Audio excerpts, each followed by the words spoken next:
Pleasant afternoon, ladies and gentlemen. The music has said it all. It is a special welcome to you.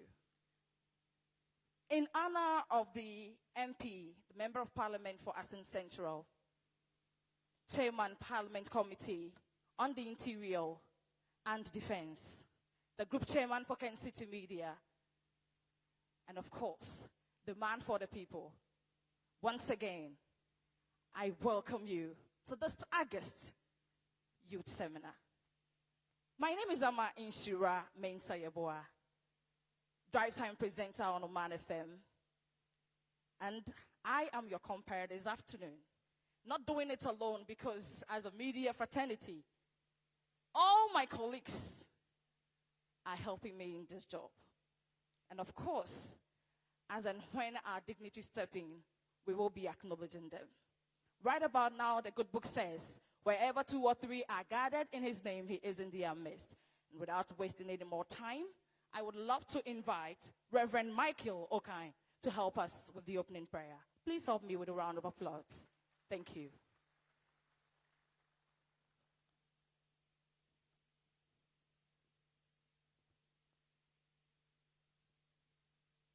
Can I ask that we all stand as we pray for Honorable and for this program? Before I share the prayer with you, I want to state that life is not about how many years you live, but the impact you make on other people. And ladies and gentlemen, this evening we're here to celebrate a man who's had great impact on people in Ghana and outside. And I'm sure we're all privileged to be here. I'm just coming from 37 Hospital where he didn't know I was around, but he cut a saw to begin a cardiothoracic center that is being built just by one man. This is the man for whom we're here. The youth want to listen to him, and I believe he has a lot to share. And I believe lives will be touched today. Mental ability will be impacted, and somebody will be on a good path this afternoon. Shall we bow our heads as I pray? Almighty and our everlasting God, we are alive today because of your grace. And your word tells us that we should celebrate with them that are celebrating and also mourn with those that are mourning. Today, it's about celebration. And we're here because of our Honorable Kennedy Agyapong, who has impacted lives. And we know you're still going to use him to impact more, but we thank you for how far you brought him in life. For 61 years of his life. At this particular moment, we want to say thank you. Ghana is proud of a man like this, who is not selfish, alone to be self-centered, to keep the knowledge that you have endowed him with unto himself. But tonight, he is able to sit and share his experience and knowledge with as many that are here. We declare that let this function be a memorable one, that the young men, the young women in our generation, instead of towing a different direction, will have a change of mind. I pray in the name of Jesus that give him utterance, give him the ability to come out with what has made him who he is. And as he shares it with us and with those that are online, lives will be impacted and lives will be changed. I take this opportunity to pray for this particular man, Honorable Kennedy Agyapong, that you will grant him peace in his life. 6 days you created the earth, and on the 7th day you rested, not because you were tired, but you had nothing to do again. You wanted to enjoy your life. I declare, oh God, that as he shares with us, not only the peace, but grant him good health and longevity, that the name Kennedy Agyapong will become a memorable one, that men and women will look up to him and be able to do even more than what is done. I therefore declare this function open in the name of the Father and of the Son and of the Holy Spirit. We are not forgetting Honorable Son Kennedy Agyapong Jr., who also celebrates his birthday today. What a legacy you have given to Ghana. And Ghana is proud of this family. In Jesus' mighty name have I prayed with thanksgiving. Amen.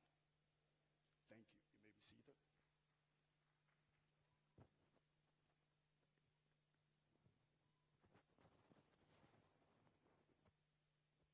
Thank you, Pastor Michael Okain. I would love to, at this juncture, invite my co-MC for this August event, in the person, a colleague, a friend, a brother, a lover, and the chief accountant, Ken City Media, Albert Nana Kwame Asmenin, to join me on the stage as we do the introduction of our dignitaries.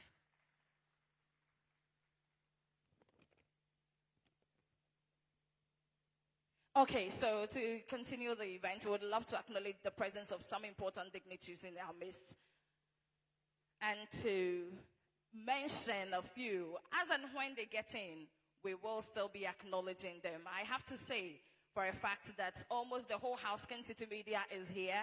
Yes, our radio chairman, our radio director is here, our programs director is here, the manager himself is here, the CEO is here. I mean, everybody is in the house. And I also know for a fact that Mr. Padmore Bafo Agyapong is also here. Yes. And we have our lady and our sister, Fatih Abubakar, also in the house. Yes. We have a lot to learn this afternoon, and we'll be hearing a lot this afternoon, all in shaping you. I think we have lawyer Amoda Teto in the house. Please give it a wave. Give lawyer a wave. Lawyer is here. Lawyer Amodate is here. He's a legal practitioner. He's also here with us. We have Dr. Moses Okain. He's the programs manager for Oman FM. Doctor, give us a wave. We have Mr. Kenneth Techi Agyapong. He's the director of TV, Net2 TV. Kenneth is also around. He's busy working. You'll see him very soon. We also have the member of parliament for Abetifi in the house, the man himself. He is our special chairman. At the appropriate time, yes. Honorable is in the house. And also, we are expecting a lot more important dignitaries like you and I also to be around. So if you're on your way coming, yes, you are most welcome. In fact, we're expecting you here. The show has just begun, and we have a lot more to learn. Let me also announce the arrival of Honorable Member of Parliament from Praiso, in the person of Honorable Davis Opoku, a.k.a. OPK. He's a former TESCOM president for UCC. Give it up to him. Well, Jose Razaya once said that the youth is the future hope. And so this afternoon, the man who stands for the people, who is in love with the youth and always mentions that if you are a youth, whatever it takes, that will get there. You have to do it to get there. He believes in hard work, honesty, and also believes that if you work hard, extremely hard, you can also make it. You can also get there. He is the reason we are all gathered here this afternoon. I would love my brother to help me in introducing our special guest for this afternoon. Okay. So our special guest for this afternoon is a former CEO for Global Media Alliance. He is also a former chairman of the Millennium Development Authority. He is the 15th Ghana ambassador to the People's Republic of China. Please let's welcome His Excellency Edward Boateng. He is our special guest for today's program.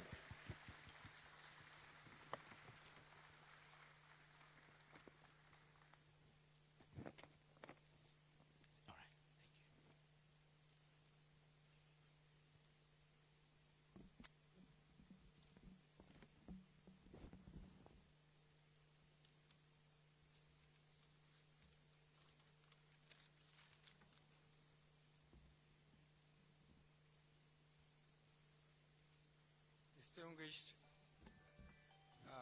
ladies and gentlemen, students, Reverend Father said, we're here this afternoon to recognize a very memorable person.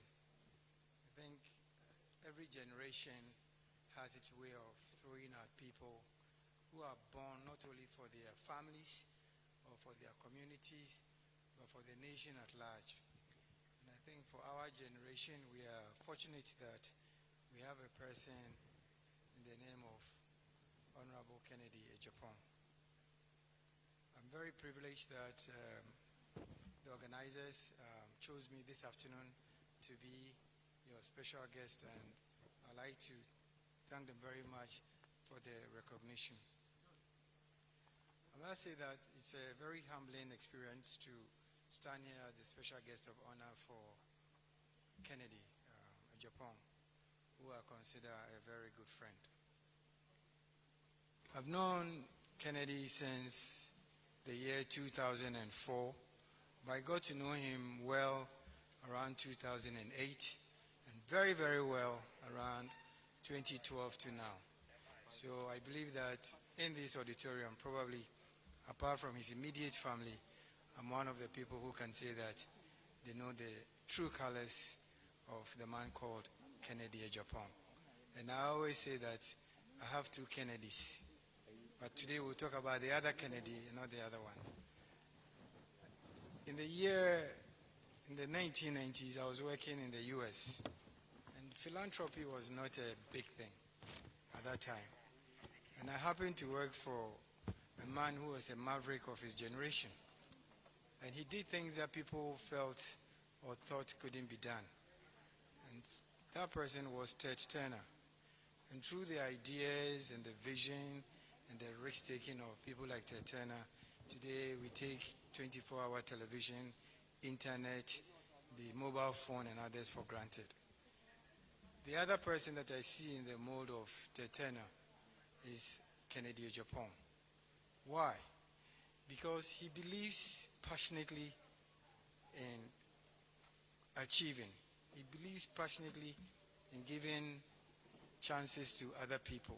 He believes passionately in telling the truth, especially in a society such as ours, where truth-telling can be a catalyst for failure. And therefore, a lot of us, right from growing up, we are forced not to be truth-tellers. It's our culture. So I once asked him, sitting in his palace at Asimfosu, that, "How cried and how penukre kasa?" So he looked at me and said, "I didn't think I'm in Kanokre." Because he says it as it is. And we need more of those people. And I remember working for Ted Turner in those days. He would challenge the status quo. Sometimes what would happen is that our stocks would just drop.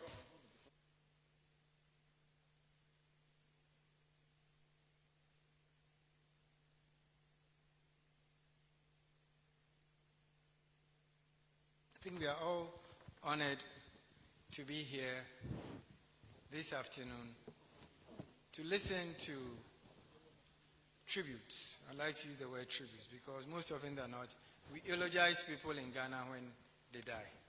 I think we should be having more of these forums to make sure that people during their lifetime are recognized for who they are. And for that, I would like all of us to really clap for the organizers of this event. Hello. Now, we're here this afternoon for us to inspire the next generation of Ghanaian leaders, Ghanaian entrepreneurs, Ghanaian civil society leaders, through, again, to quote the Reverend, memorizing Kennedy. Because through your effort, through your passion, through the risks you take, will our country move to the next step. And if you look at Kennedy Agyapong, he went to school barefooted. He went to school selling PK. Last week I was with him and he was talking about his PK selling. I said, "Oh, please, please, please. That one day, I won't take it." So he took a tray and started mimicking how, during our time, those of you who don't know PK was the chewing gum of our generation, like you guys have mentors. So he gave a rendition of it, and everybody there was like, oh, wow. People were touched that from a PK seller, he's where he is today. So his life story tells us that it's doable. With me, I can Agyapong. You can be whoever you want to be. So we're privileged to be here with people also in the mode of Kennedy Agyapong, like Fatih, whom I've known since her student days. Today she's the deputy minister, and my good friend Brian Agyapong. I think they'll all be talking to you. For me, Kennedy inspires me. He inspires me because even at my age where I'm nearing retirement, he always makes me think that it is possible. It's only impossible when you have it in your mind. But it's always possible if you know that it's possible in your heart. Because you can do it. And that's why I like being around him. Because he inspires me. He inspires you that, look, it's raining today, but there will be sunshine tomorrow. So, tokosu, ubitimi ai. And that is what we should be doing. And that's why we have to, again, using the reference word, memorize. Reverend, what is the word? Make sure that when you are down, you can think of yourself as somebody who went from being a barefooted child going to school, a PK seller, to the voice of the nation. It's possible. It's possible. Kennedy has done a lot. I mean, he's created jobs. I don't have the statistics, but arguably, in the private sector of Ghana, he may be the largest business creator in terms of job creation for the youth. I know a few of his businesses, like Oman FM, Ash FM, Super Care Company, Mina Ventures, Imperial World, Gold Coin, etc., etc. It takes a person with vision to do it. But most of these companies, and some of these companies, I know, lose money. Some business owners will shut them down. But then as he told me that, Edward, let me close your company now. Until me work hard, take money from where I can make money and put it into the loss-making business. It's not many people who think like that, and therefore we should clap for him.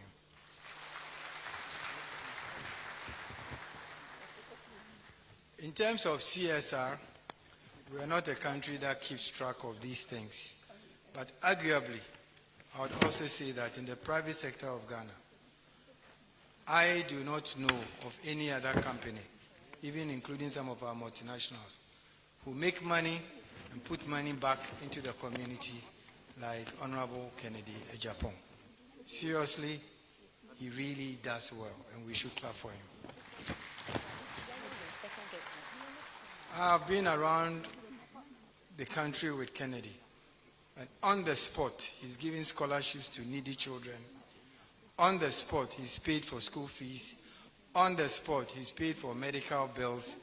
And sometimes we all take inspiration from him, and it also helps us when we are giving back, that we have to also give back. I think the Reverend Father just told us that just before he came here this morning, he's cut a sword for the cardiothoracic unit at 37. Normally, most people will be waiting for the government to do this, but single-handedly he has done it, and we should commend him for it.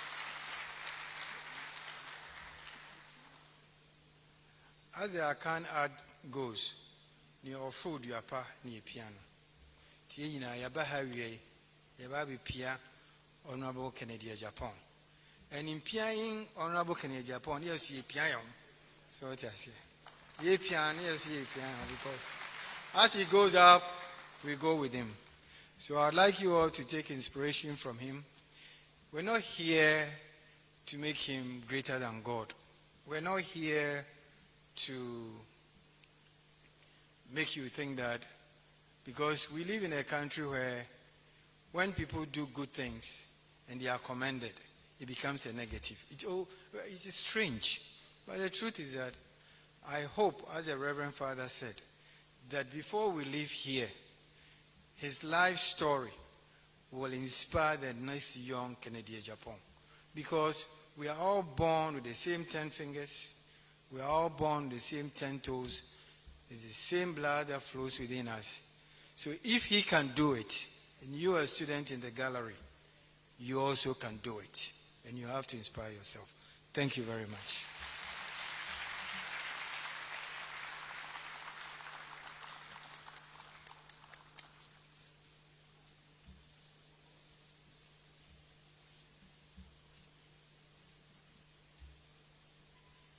Rounds of applause once again to His Excellency Edward Boateng, the former Ghana's ambassador to China. At this juncture, Albert. So we will introduce the chairman for this great occasion. The person who is going to chair the program for us is a native of Kwahu Nkwetia.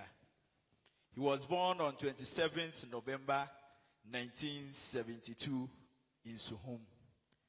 He schooled at Presec Senior High School, Legon. So he is ordered there. And he also attended the Johnson and Wilson University in the United States. He holds bachelor's degree and MBA in business administration. And he's also a PhD student in information systems at the University of Ghana. Ladies and gentlemen, let's give him a round of applause. And if you can, a standing ovation as we welcome Honorable Brian Agyapong. He's the MP for Abitifi.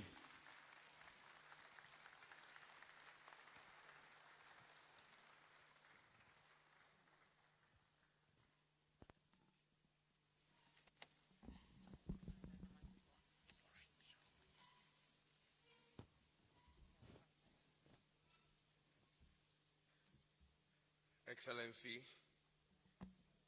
distinguished ladies and gentlemen, the Honorable Akompreko Kennedy Ohene Agyapong. Thank you, organizers, for the opportunity to chair this momentous occasion. And I was on my farm when I got a call from the organizer that Kennedy wants to speak to the youth of the country, and he wants to do so at the UPSA Auditorium. So if you can make it to Accra, I said, why not? Kennedy inspires me. He inspires millions. He says it as it is. So I'd like to be here. So thank you for the honor done me to chair this program. Students, you have to pay attention. Open your eyes. Open your ears. You have to listen. Because this is a man that most of us will say there's no light at the end of the tunnel, or there's some light at the end of the tunnel. When he started, there was no tunnel. He couldn't see the tunnel, let alone light or no light. And yes, today, he's cut the sword for the construction of a cardiothoracic center in this country.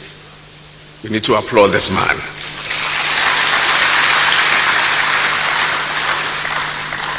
Ken is here to inspire. Ken is here to challenge. I am here to chair. Thank you, organizers.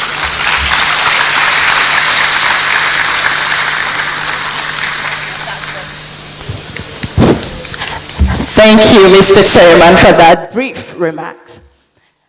Our program continues, and right about now, we would love to acknowledge some important persons in our midst again. We mentioned earlier on that as and when some of our fathers step in, we will be acknowledging them, and so we would want to acknowledge some of the important dignitaries in our midst right about now. Okay, so we have Honorable Paul Chum Berima. He's the MP for Doma East. Honorable, can you give us a wave? And we have Honorable Farouk Aliu Mahama. He's the MP for Yendi. We also have our own Fati. I think Fati doesn't need much introduction. She is the Deputy Minister of Information Designate, and Fati is also here. Fati is a friend to Ken City, so Fati, you are welcome. We all know we are gathered at the University of Professional Studies main auditorium, and of course the father of this particular beautiful edifice is also in our midst. So we would love to acknowledge the presence of Professor Abednego Amate. Thank you, sir. We also have Mr.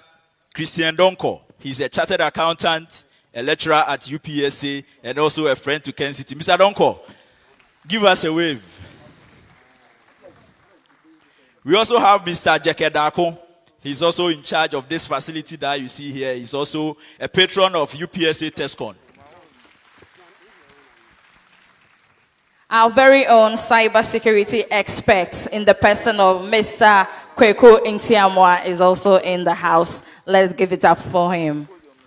Let me also announce the arrival of the Director of Radio of Ken City Media Limited, Mr. Martin Kwache, a.k.a. Obutentim Kwabna Kwache, the people's uncle. Offer, give us a wave. Let's acknowledge the Vibe Brothers. They are in charge of our sound and our music this evening. And also would love to acknowledge our sponsors. We have New Life Homeopathic Clinic. We have 21st Clinic Hospital. We have our Honorable Kings Group Worldwide, the Fancy Beverage Limited Kumasi, Vigdank Health Center, Smart Think LLC, Land and Tech. We have Alchemy Natural Mineral Water, Friends of Kings Group, Leicester Educational Institute, DHI College of Health and Education. We have Ken Ladies Group, Antiaco System, and UPSA as our main sponsors for this August event. Okay, we also have Mr. Albert Mensah, former CEO of Silverbird Cinema. He's also here. Please give us a wave. We also have Mr. Edwin Amankwa. He's also a Chief Operation Officer for Global Media Alliance. Sir, you are welcome. Okay, so as indicated, as and when our special dignity sets in, we will still be acknowledging them. Now, right about now, I think we'd love to go for some musical interlude. Yes, would love to go for some musical interlude by the Vibe Brothers. Just relax. We just want you to relax and just have some refreshing moments with yourself. Right after the musical interlude, we will specially invite our brother Pat Moore to give us the special purpose for which we all are gathered here. Once again, you are welcome.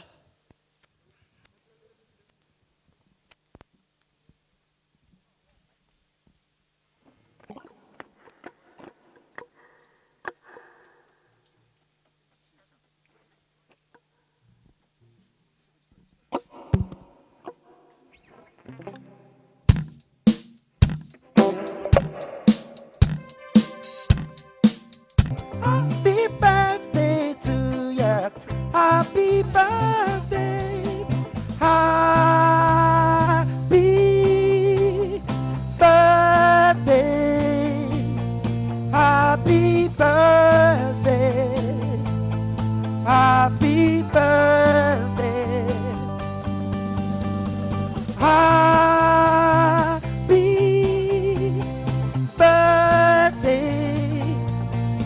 Happy birthday. Happy birthday.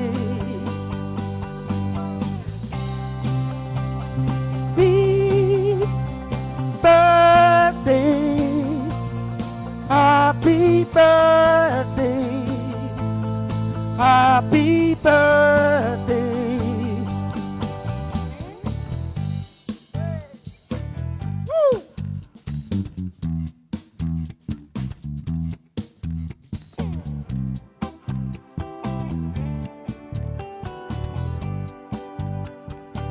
Special request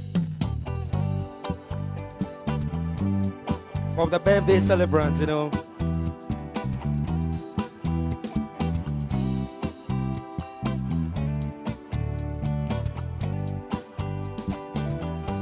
Every step I take, every move I make, every single day, every time I pray, I've been missing you. Every step I take, every move I make, every single day, every time I pray, I've been missing you. Thinking of that day when you went away. What a life to be, what a path to break, I've been missing you. Thinking of that day when you went away. What a life to take, what a path to break, I've been missing you. One black morning, when this life is over, I know I'll see your face. One black morning, when this life is over, I know I'll see your face. Every step I take, every move I make, every single day, every time I pray, I've been missing you. Every step I take, every move I make, every single day, every time I pray, every step I take, every move I make, every time I pray. Woo!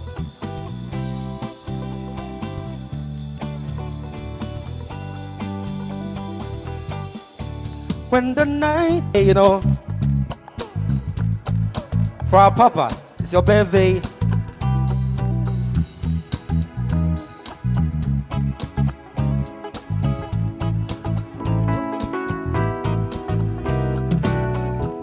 When I wake up in the morning, love, and the sunlight hits my eye. When something weighed that warning, love, bears heavy on my mind. Then I look at you, and the world's alright with me. Just one look at you, and I know it's gonna be a lovely day, lovely day, lovely day, a lovely day, lovely day, lovely day, lovely day, a lovely day. Okay. Thank you. Thank you, Lovely. Vibe Brothers. Woo. Many thanks to the Vibe Brothers once again. And indeed, this youth seminar, an unprecedented one, of course, promises to be a lovely one.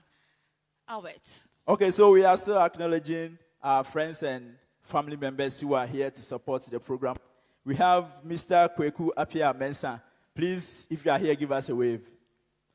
We also have Dr. Chris Nkrumah. Doc, if you are here, give us a wave. We will now call Mr. Padmore Bafo Agyapong to come and give us a brief purpose of this gathering, and we move forward. Thank you so much.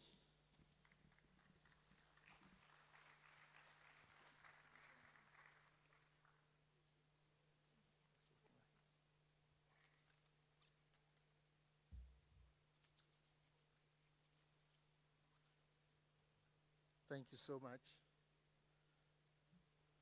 Well, as they did the song, the earlier speakers had mentioned, and it was all about the youth engagements. But again, this program, as initially planned, was supposed to have happened, that was last Wednesday, which is the 16th of June. And that happened to be the birthday of Honorable Kennedy Agyapong. I remember when, I think our last but two program we did on the attitude, he said, I am 61 years old. If I was working in the former sector, I should be on retirement and I should be enjoying. But I would want to dedicate the rest of my life. And that was a very profound statement.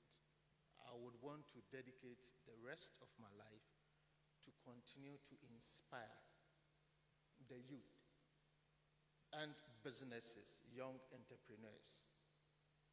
So as we are here, yes, we are celebrating his birthday, and I wish they had done Naughty by Nature's Hip Hop Hooray, because that is the song that went viral with Honorable dancing to it in one of the parties.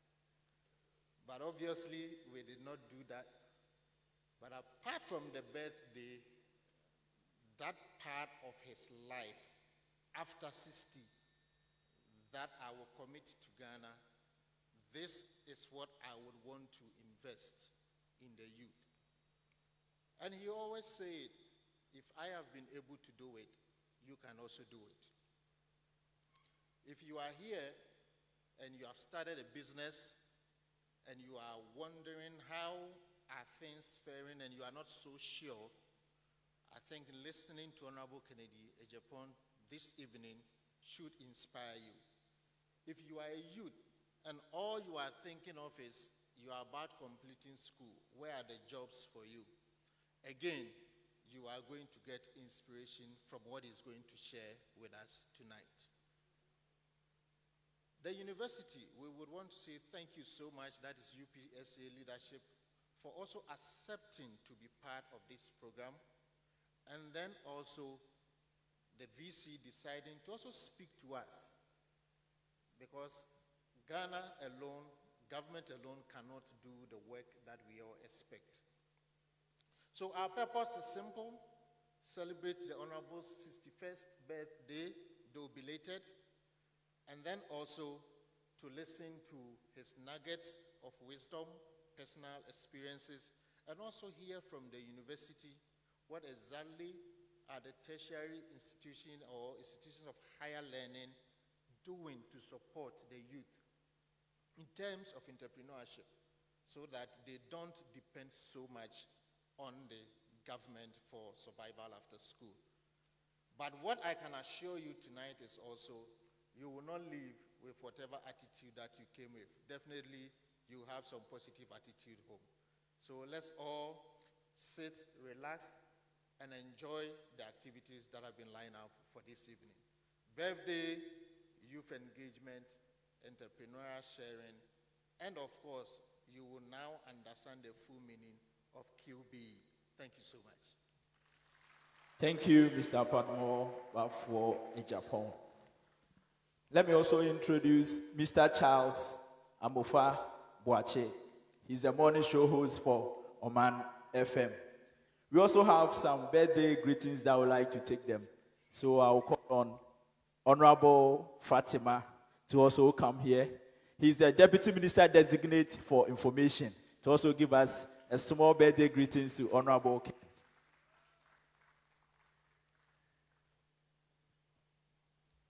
Mr. Chairman, the special guest of honor, all protocol duly observed, distinguished ladies and gentlemen. Today, I'm really excited to be in this forum to celebrate Honorable Ken Ohene Agyapong for his selflessness, his kindness, his sense of humor, and his honesty. For the many years that I've known Honorable Ken Agyapong, my first impression was that he's a very powerful voice, or he is a very powerful voice. We know his voice drives social change in attitude, respect for time, discipline, amongst others. But the past few years that I've become a de facto member of the Ken City family, I learned that his actions even speak louder than his words. I've been privileged to walk to his door with a lot of our candidates, a lot of friends who are in dire need of help, and Honorable has never turned his back on us. So for his immense contribution to my party, the New Patriotic Party, of which I'm personally someone who has benefited from his kindness, and many of my contemporaries who have benefited from his kindness, I say God bless him. Also, something happened that I thought was extraordinary, and for me, it will live with me for the rest of my life. You remember when the Notre Dame Cathedral burned down in France, and a lot of millionaires lined up to make donations? I said to myself, this will never happen in Ghana. But to my surprise, when COVID-19 struck, one of the biggest stories was that Honorable Ken Agyapong has donated 680,000 Ghana cedis, beds, and PPEs to frontline health workers in this country. That is one gesture that really touched me, because for a very successful man who can find ways to vaccinate himself, protect his family, protect himself, it was never about him. It was about his love for Ghana, his patriotism, his selflessness, his kindness, and to see all of us protected. Also, I observed that anytime I walk to Ken City, especially around 10:30 p.m., I see long queues at the premises of his media house. And I ask myself, some of these queues are even longer than what I see at the various hospitals. But to a lot of people in need, that is their first consulting room. To some people, it's where they come for confessions, among others. To find a very successful businessman and politician who has not lost touch with the masses, who listens, who young people feel comfortable to walk to, I told myself, wow, this is one person I want to emulate. So I pray to God that one day, if I become as successful and wealthy as Honorable Ken Agyapong, may I be as kind, as selfless, as thoughtful, and as someone whose desire for wealth is only to change the world and make impact. So, Honorable Ken Agyapong, Ayuko, may God bless you. We are your legacy, and one day, whatever opportunities that are available to us will be used for social good. Thank you.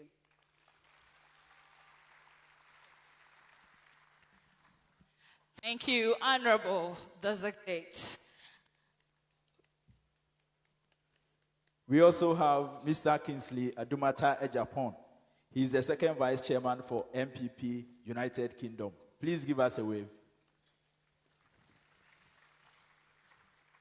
At the moment, we are live on Oman FM. We are live on Net2 TV. We are also live on Bono and Ahafo Television.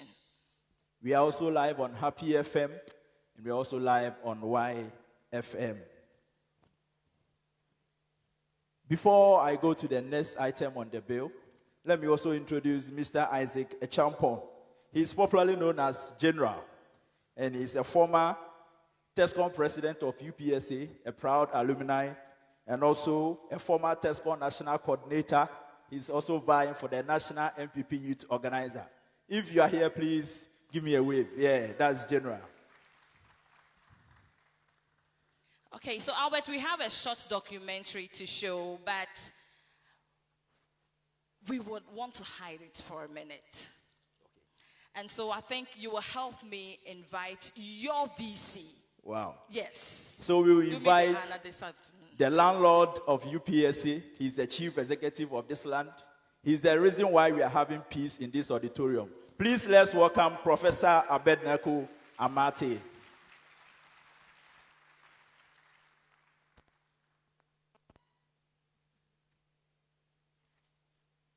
Thank you very much. For those of you who know Professor Amate, you realize he's not the one. I'm the Pro-Vice Chancellor, and he's asked me to do the business for him.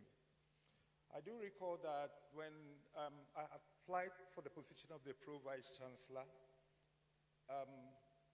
you had to write a vision statement.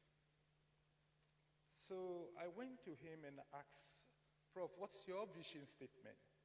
And he gave me a strategic plan. Then I realized that I need to coin my vision statement around the vision statement of the Vice Chancellor. And so what I want to say is that you cannot be a successful deputy unless you stay within the vision of your boss, else you have to shape out. And that's for a fact for the youth today. While I was sitting there, there's a gentleman sitting by me, and he said, wow, this is the first time I have been here. I'm impressed. What is the general population of the student? Then I said about 18,000. He said, wow. For those of you who knows the IPS UPSA, from 2005, a population of 600, today we are looking at 18,000.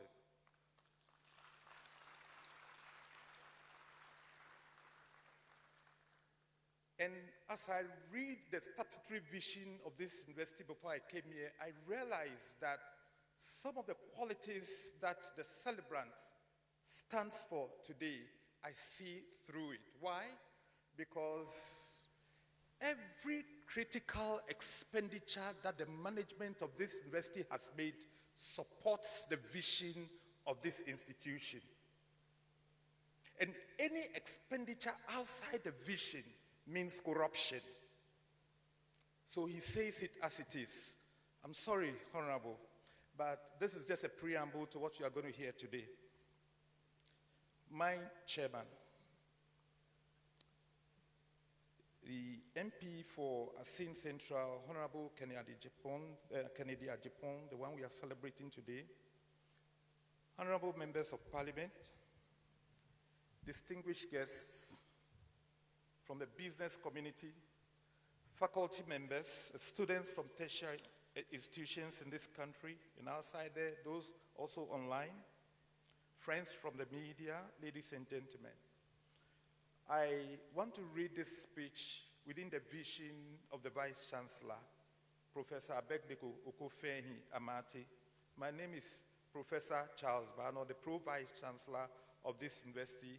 He sends his apologies because he's got another assignment for which he had to attend. So, Honorable, we are very sorry for that. I hope you accept me. Thank you very much for accepting me. So, if I make a mistake, it's my mistake. But if I make it properly, then it's Professor Ko's thing. It is a great pleasure to be part of this strategic program, which is aimed at positively influencing the youth of this country, and for that matter, the destiny of our country, Ghana. I thank the Honorable MP for Asin Central and his team for inviting me to share my views on the topic, the role of higher education institutions in youth entrepreneurship training and development. The Vice Chancellor wants me to share 4 areas with you, and that is qualification, experience, skills, and attitude. First, qualification. You and I cannot deny that academic qualifications play an important role in our successful career due to the common perception in our society nowadays that only good academic results can help us find a better job. And that good academic results can also give us a bright future which is full of success. But a person's abilities and skills on their career that they have chosen can also determine whether they will be successful or not.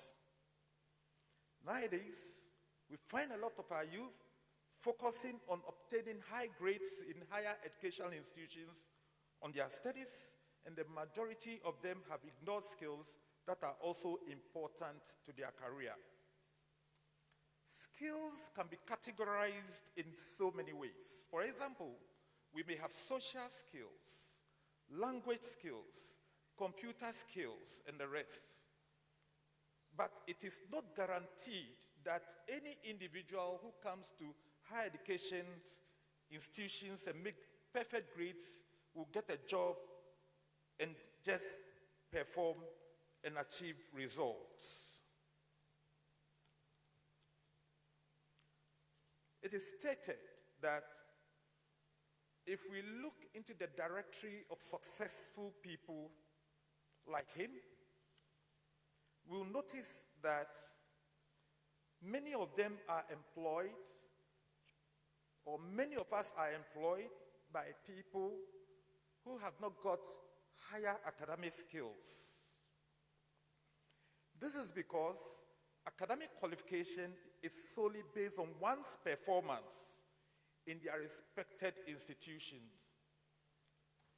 And even though I have mentioned skills, and skills is very important, that also doesn't mean that hard working on your studies is not necessary for attaining success. So you have to work hard at school as well. A successful person must never focus on academic results, but gain knowledge and experience in other areas that is very important in achieving excellence. It has been proven that people who are focusing on both academic and skills at the same time had better job more than those who had focused on academic results. Nowadays, the majority of institutions or companies are looking for personalities who are hardworking and who go through a screening process of recruitment and who have got not just the qualification, but skills and attitude and knowledge at the same time. A successful career is not going to determine by the professional academic qualification, but it will determine by the individual's hobbies, personal abilities, and the mindset. The other is experience. I'll begin by saying that when you aspire to take up leadership or followership position, you might still need to have the power to influence people to be able to achieve your objectives. But the power to have influence comes from real experience. A degree and skill alone is not enough. Employers are looking for more than just technical skills and knowledge of a degree discipline. Mr. Chairman, most of our graduates have big companies, like they dream about the Vodafones, about the NTNs, about Anglo Gold Ashanti, and they put these big companies on their wish lists. Simple bookkeeping records at the Yokagari cellar at the corner there, at the roadside, and in institutions built like this, of similar size, of less complexity, come immediate and handy in the acquisition of experience. So in other words, our students or graduates shouldn't be looking out for these big companies to acquire experience. Whilst you are in school and you are studying accountancy, you can just see the watch seller by the corner there and make sure you don't touch the money. But I just want to do some bookkeeping for you. And with time, you'll be able to structure systems and put systems in place for growth of these institutions for higher heights. The story that comes handy is that of Goliath and David. David was 17 years old when he had to face Goliath. David was at the time, to be in the army, the Israeli army at the time, you'd need to be 20 years of age. But at that time, David was 17 years old. So it means David was not qualified. But see what David had. To many onlookers like you and myself, the encounter between David and Goliath looked like a foregone conclusion. For one thing, there is the difference in size. Goliath is heavily built than David. But there are also other differences that some scholars have even suggested that the average height of ancient man during the time of David and Goliath was 5 feet or 5.5 feet. So at that time, David was 4 feet in height, lower than Goliath. But David is said to be a very skillful slinger. So what made the difference was the skill and not the size. He had, as a shepherd boy, learned it over and over again. In terms of age, David did not qualify. In terms of stature, he did not qualify. He was ruled out. But in terms of skill, he overcame Goliath. Employers value skills such as communication, team working, and problem solving. Job applicants who can demonstrate that have developed these skills, and when they develop it to their advantage. Work experience is experience of the workplace that you gain prior to graduating or starting your career. It can be incidental to your study or also intrinsic to your study. And as the course requires you to do, in the case of UPSA, we do some placement exercises in industry for our students here. After obtaining a university degree, your initial experience is often shaped by the institution at which you did your studies. There is a strong connection between tertiary education and an individual career path. For an institution like UPSA, a student's degree is often focused on providing the student with a deeper understanding and knowledge of both academic and professional disciplines.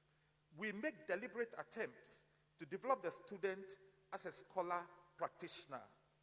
It is the role of the student to use the knowledge and skills they have developed through their degrees to achieve their personal and professional goals. Experience, as I have indicated, also gives depth. The higher you get up in an organization or you travel through the organization, the more people will look at you for assurance that you actually know what you are doing. So when Honorable gave her testimony about Honorable, I realized that he couldn't have been there if he hadn't gone through the mill, if he had not acquired the experience, and if he had not got the depth for it. Even if you appear before him and you are lying, he knows. He will differentiate between those who clearly need and those who are lying for some funding to be given to them. Honorable, is that not true? So he gets it from experience. Experience gives depth. So leadership for the youth today is so much about your ability to influence others, especially with the pace of change in our organizations today as a major cultural shift away from the normal command and control style of leadership that we know.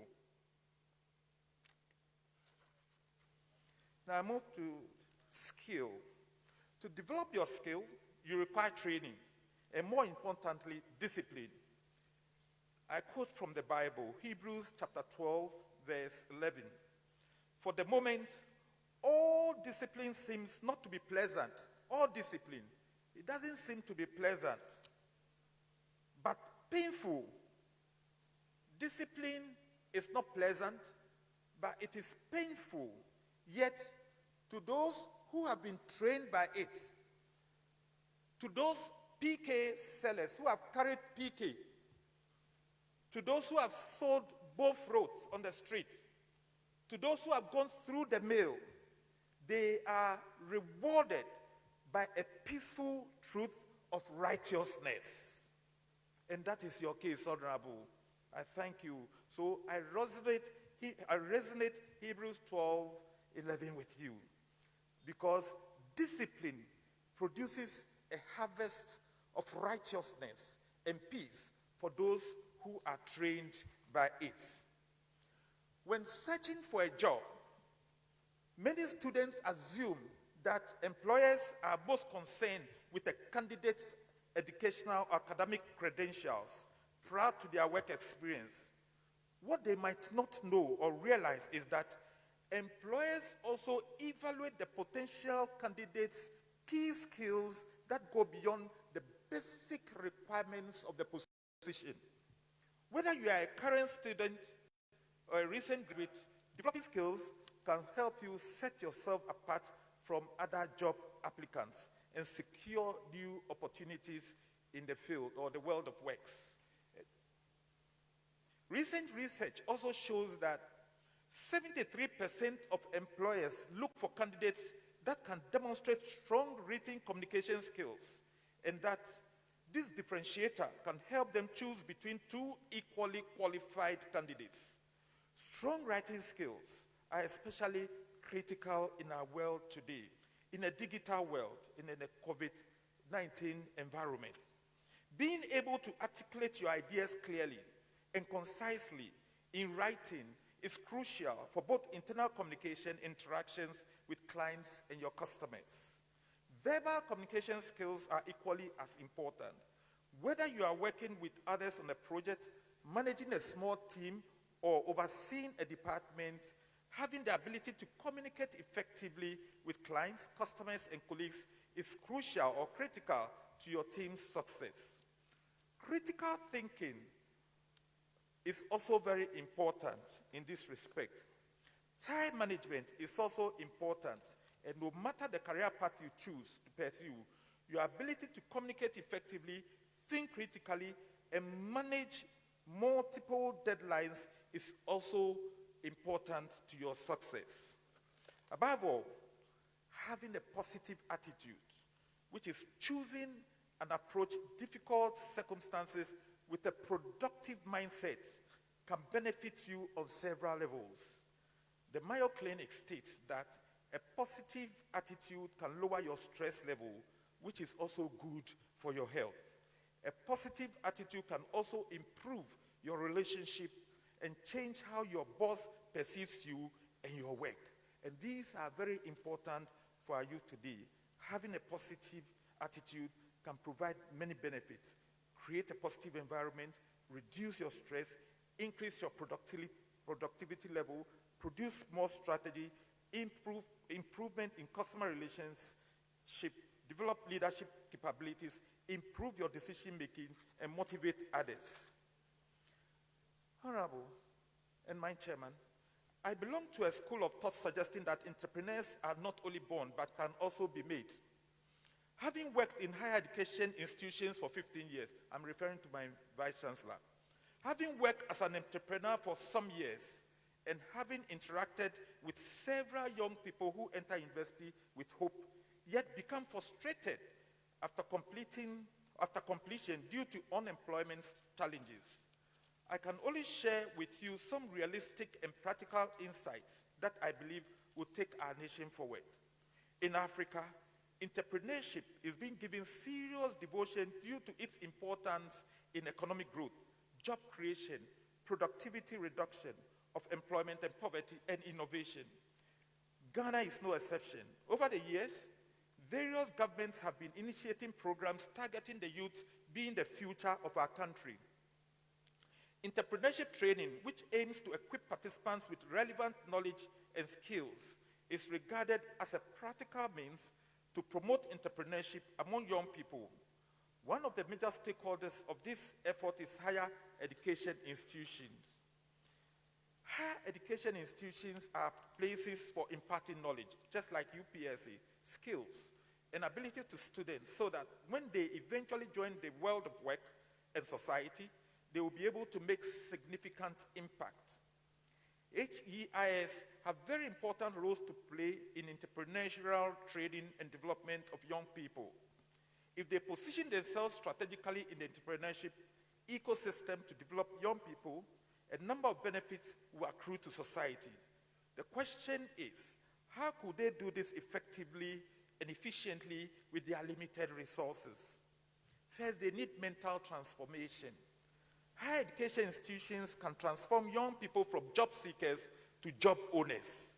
They must be in the position to guide and encourage students to follow the entrepreneurial career and deploy strategies to get students motivated to be entrepreneurs. Higher education institutions could also bring quality, practical business models and tools closer to students as young professional entrepreneurs. They could imbibe in graduates the sense of business ownership and the culture of entrepreneurship and self-reliance. There must be a clear-cut commitment from the management of higher education institutions to intentionally create an entrepreneurial climate and ecosystem for the institutions. This is very important to get all other innovations to be activated and rolled out to achieve entrepreneurial goals of the institutions. The management of higher education institutions must back their commitment to entrepreneurship training with the appropriate and relevant institutional policies and necessary structures. There could be clear policies to help students to channel their creativity, innovation, and skills to productive ventures that can directly contribute to national, socio-economic, and cultural development. There is the need to revise the teaching curricula to make them hands-on, where students have the opportunity to create business and possibly be given the opportunity to test their initiatives. Programs should be designed to entice or motivate students to start their own businesses. Higher education institutions must reconsider and retool their entrepreneurship programs or courses to respond to the changing times and circumstances. This will help the whole community to be engulfed by the entrepreneurship consciousness. The interest and commitment to entrepreneurial knowledge and practice by students will increase. Such a climate will trigger more and more innovations in the thinking and creation of business ideas by students. HES should be prepared to create the space and platform for students to access various financial models by the private sector. Faculty members will have to be retrained to garner the right mindset and attitude towards entrepreneurship. In this case, entrepreneurship should not only be taught as a course, but every course should be, in addition, be taught with the intention of creating an entrepreneurial mindset.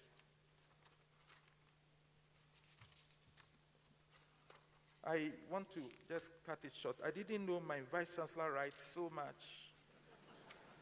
I don't know. I hope he's not watching me. So I'll go straight to conclude by looking at the case of UPSC. So VC, permit me. I've jumped 4 pages, only 4 pages. Only.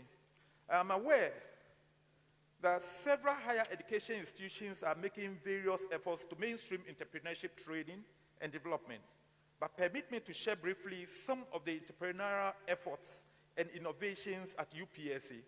Our goal has been to shape up the entrepreneurial skills of students to enable them to match up with the emerging national and global entrepreneurial opportunities and challenges. Now we have the business incubator.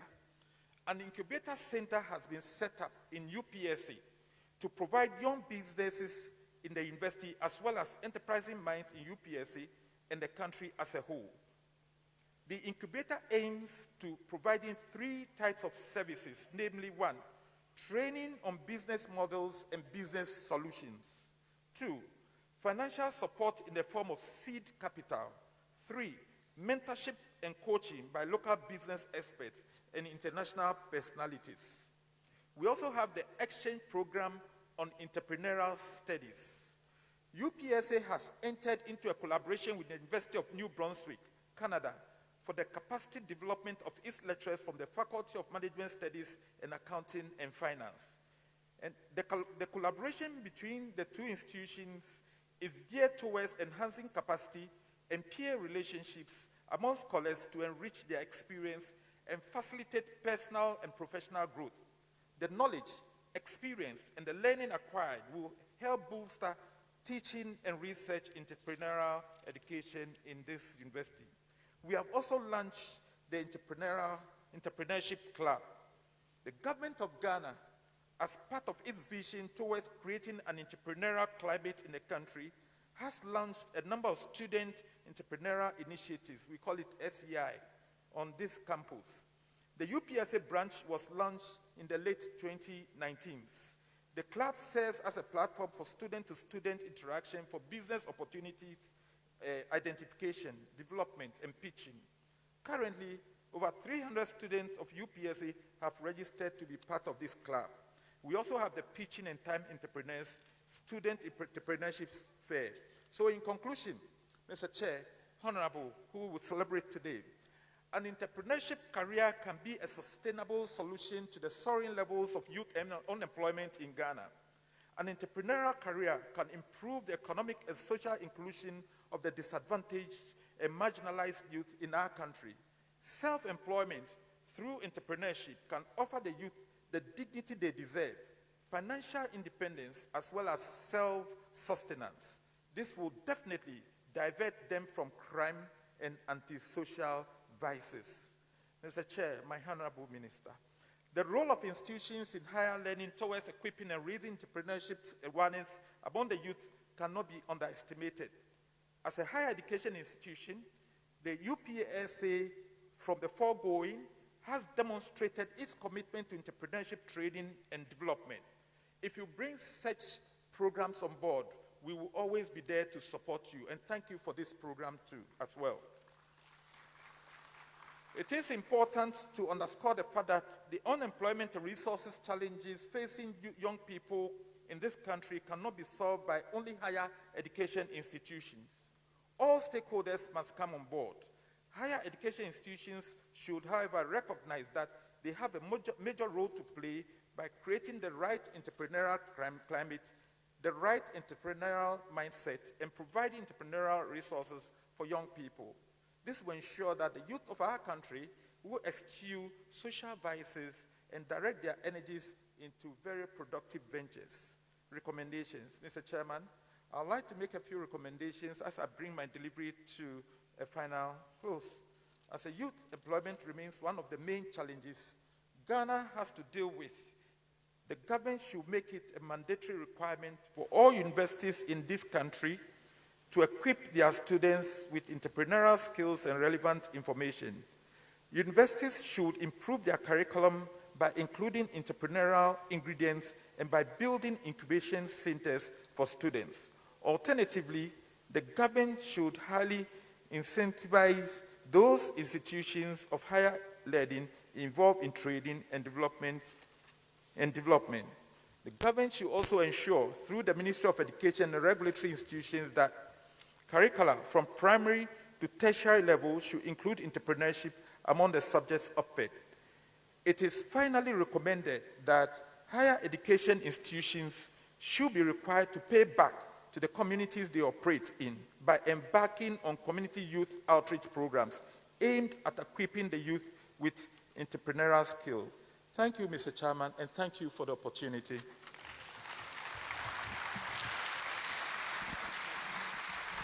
Thank you, Mr. Pro Vice Chancellor, Professor Charles Bano. At least, Mantashe Kra, take the Prof.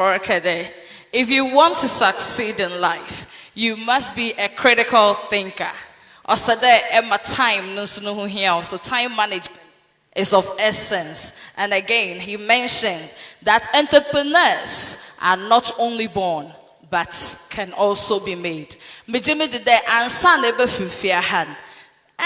if you are not an entrepreneur, you definitely might have a word or two. Prof, thank you once again, and God richly bless you. If you are watching us live on TV, you are watching the Youth Summit with Honorable Kennedy Kwame Agyapong. He is the man of the moment, the man we are celebrating. His 61st birthday, he's celebrating with us the youth. He believes that the youth are the future leaders, and we are the hope of our motherland, Ghana. We have a short documentary to show, but Ansa Nabama Albert Wabadono. I would again love to acknowledge our proud sponsors, DHI College of Health and Education. Yes, yeah, the one I see, baby. Yankupon Unshra Hon Papa. Also, New Life Homeopathic Clinic. Also, your health, our priority. Fancy Beverages Limited, Kumasi. We are more than grateful. And 21st Clinic Hospital. And we also have Vigdank Healthcare. Vigdank Healthcare, thank you so much. And we have SmartThink LLC. It's a Techland Global Security Services in the United States. We have also Ken Ladies, and we have Anti-Eco Systems. We also have the New Life, and also Akamen Natural Mineral Water. So Leicester Educational Institute, let me add to that. Leicester Educational Institute, Alkamin Natural Mineral Water says for life, and also Vigdank Health Center. Okay, so we watch a short documentary. When we come, we'll continue with the program.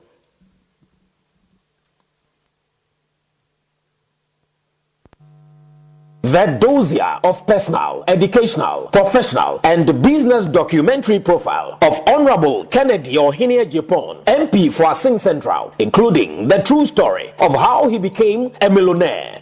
Honorable Kennedy Ohene Agyapong is a politician, farmer, business tycoon, and an icon to reckon with in the global commercial marketplace. He was born on the 16th of June 1960 to Francis Ohene Kufi Agyapong and Mrs. Mary Insia at Assin Dompim in the central region of Ghana. Kennedy Ohene Agyapong represents Assin Central in the Parliament of Ghana for the New Patriotic Party (NPP). He was first elected a Member of Parliament in 2000 to the seat of Assin North. He retained his seat in the 2004 and 2008 parliamentary elections. In 2012, he was elected in the new seat of Assin Central and was re-elected in 2016. Ken is mostly famous because he has dominated in the Assin region after becoming the Member of Parliament MP for the North side, then went on to become the MP for the Central side. Against this background, he is one of the most prominent politicians in Ghana who has been and is still active politically, socially, and economically for the last 20 years, representing an impressive 5 consecutive terms of being MP in Ghana's legislature. Ken Agyapong began schooling trying to catch up with his peers. At 16 years, he was in Form 1 with 11-year-olds at Adisadel College in 1976. Ken Agyapong was an average boy in school, an underdog without a nickname, and who spent a large amount of time in secondary school fighting off bullies. Perhaps this was the precursor to the political life of calling a spade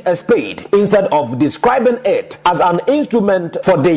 Agyapong could not continue to 6th form at Adisadel because his teachers looked upon him in trepidation. This created disaffection between him and his teachers. Having closed the door on Adisadel College, he proceeded to Winneba Secondary School for the GCE A-level studies and excelled. Today, Adisadel College is proud to have awarded him thrice during the school's 100th anniversary. Honorable Kennedy Ohene Agyapong obtained a Bachelor of Science degree in Civil Engineering from the Kwame Nkrumah University of Science and Technology, NUST, then University of Science and Technology, UST, in Kumasi. He also studied in the Fordham University, New York, USA. Agyapong worked for a long time with the Ghana Highway Authority. He also owns a civil engineering firm, Constro Consult Limited. The wealthy, outspoken politician owns a number of companies such as Oman FM, Ash FM, Net2 TV, Supercare Company Limited, dealers in air conditioners, Mina Doro Ventures, MS Imperial World Business Limited, and Gold Coin Communication. He is also the director of Assin Farms, Supercare Group of Companies, and Hollywood Shopping Center, plus more.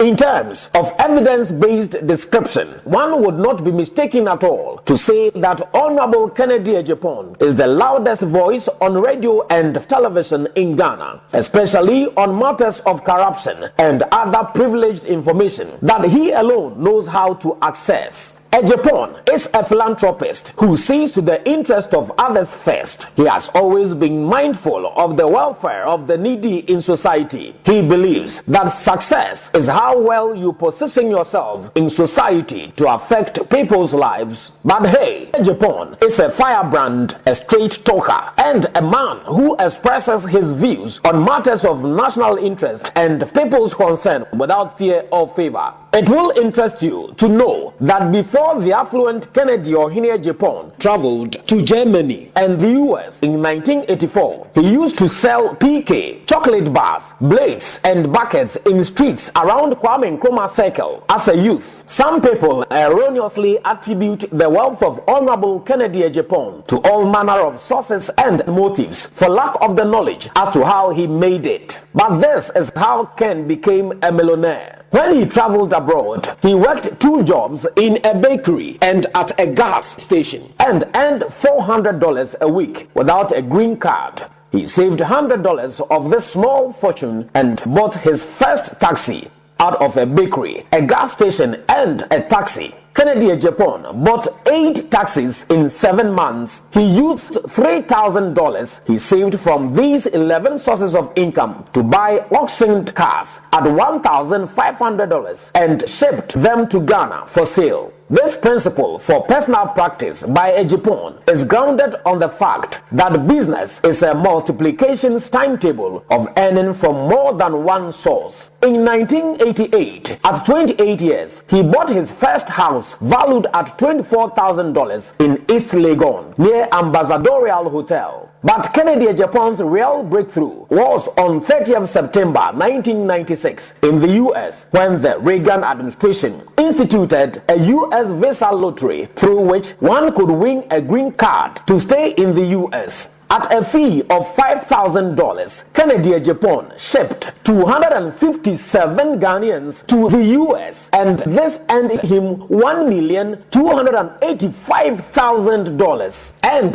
that is how the Asing Fosu underdog broke through to become a millionaire. That figure of 257 stated earlier in respect of people he shipped abroad at best covers only people in his constituency. He shipped 400 people from his village, including some friends and family members, to the US. Kennedy Agyapong owns many houses and at least 15 businesses in and outside Ghana. In spite of his simplicity of style, as mentioned earlier, when it comes to inspiring the youth, Kennedy Agyapong believes that modesty about a man's achievement does not inspire them, especially in a country that glorifies poverty and criminalizes wealth, as he puts it. To him, when you have money and you do not flaunt it, young men begin to think that real success is a criminally induced activity. Thus, in the interest of the youth, and without any intention of bragging or being full of himself, Ken sometimes exhibits his wealth to serve as a source of inspiration to the youth. He is the first Ghanaian individual to own an 8 million Ghana cedis Rolls Royce. He believes that to be successful, one must be armed with resolute confidence but not intimidated by any spirit of opposition.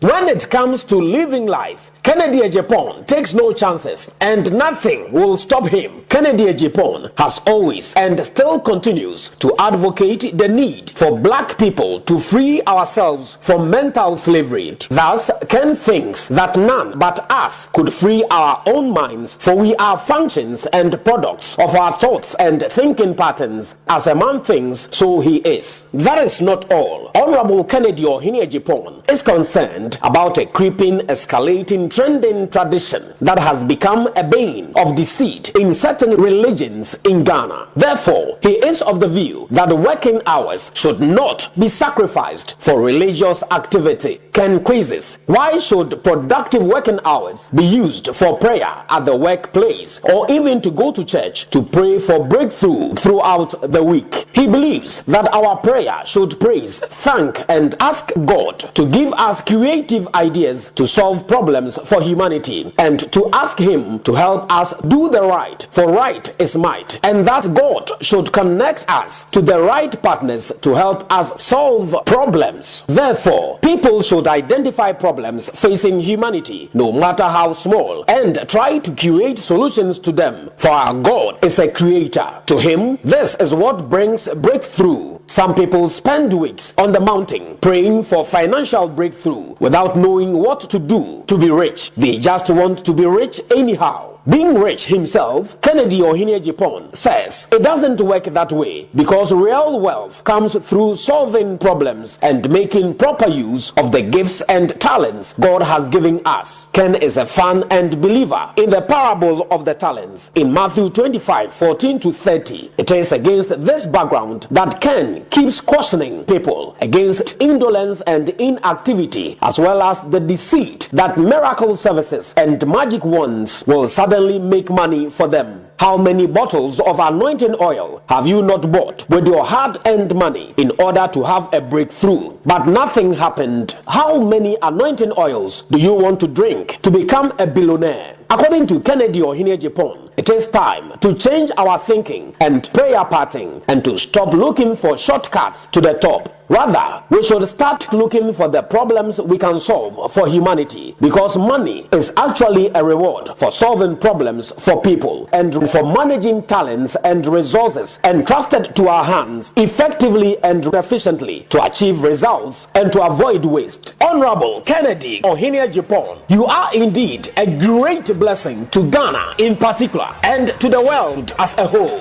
God bless you more.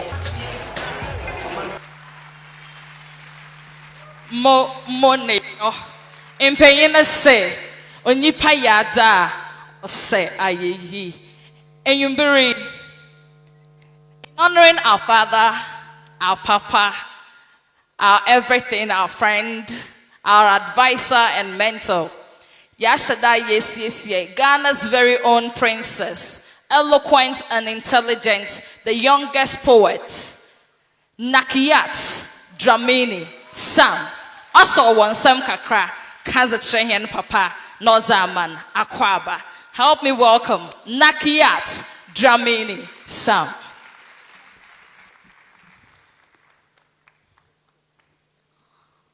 On the 16th of June, God gave mankind a special gift in the form of a man. Not just an ordinary man, but a king, a philanthropist, and an academician par excellence. Honorable Kennedy Agyapong. Today we are here to say thank you and Aiko for your great and good works. Today, the blind man you've been looking for every day to give money says you are his eyes and life. The thousands of homeless children you feed says you are the reason for their existence. The aged and the orphan says you are their guardian angel. Your hands are as soft as the sparkling wool. Giving is in your genes. Lifting up of the destitute is your prime goal. Your smile, bright, glows and brings life into the sunken eyes of the forsaken soul. Honorable Kennedy Agyapong.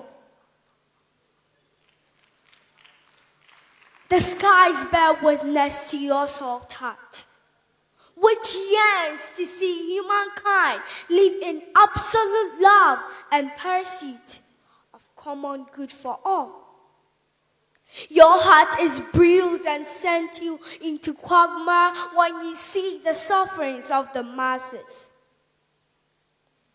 You are misunderstood and sometimes denigrated and subjected to scorn. But you conquered them all. For in their conscience, they know that you always stand tall. Grandpa, Honorable, au iyeputi siye. Sawa humudo, Sawahumudo eta unsuenyo aye.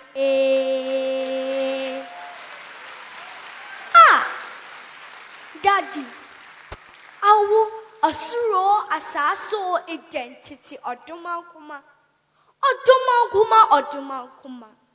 You always yearn to see a world where there is equity.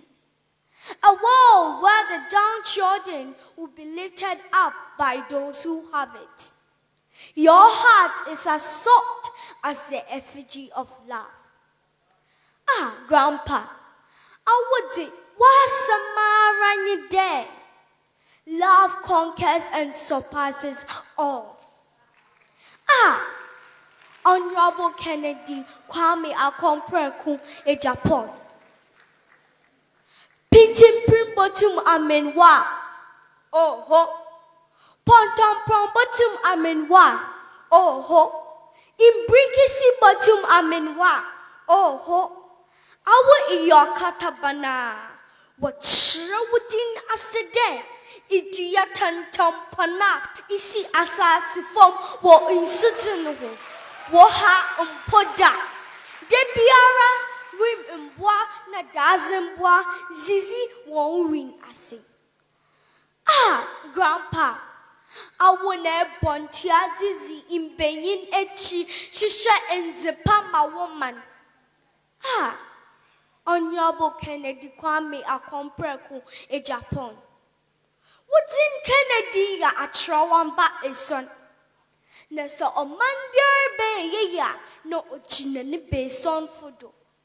Raba wusu aye hun wo wimi oye ekuwe son. Jericho afesu wo trahu impene son jurugui. Atetrana ponam ye son. Inti se echichama obroda na kasa abahu. Osande ne ponam biara yadakro. In this son na Yankupon the bo viase na oshredo. Santum frefreja. O mani risha winanto. Na senyiwa wasiao. This goes to the youth. Grandpa always says, with determination, you turn your adversities into opportunities. And you soar above life trials like a majestic eagle flying in the sky. Grandpa, in there woodda, Juwenua, Nyami in shrow, Oma Wunkwatintin, Na Arjen Kasi, Ebotum, Edalbo, Yemangana Huban. Honorable Kennedy Kwame Akompreku Agyapong. Aye binti na wafro aye buafu. Please, I want you all to join me and sing a beautiful, pretty, handsome, happy birthday song for Grandpa. Happy birthday to you. Happy birthday to you. Happy birthday, happy birthday, happy birthday to you. Happy birthday to you. Happy birthday to you. Happy birthday, happy birthday, happy birthday to you. May God bless you now. May God bless you now. May God bless you now. May God bless you now. Thank you very much. Medahum Ninara Ase.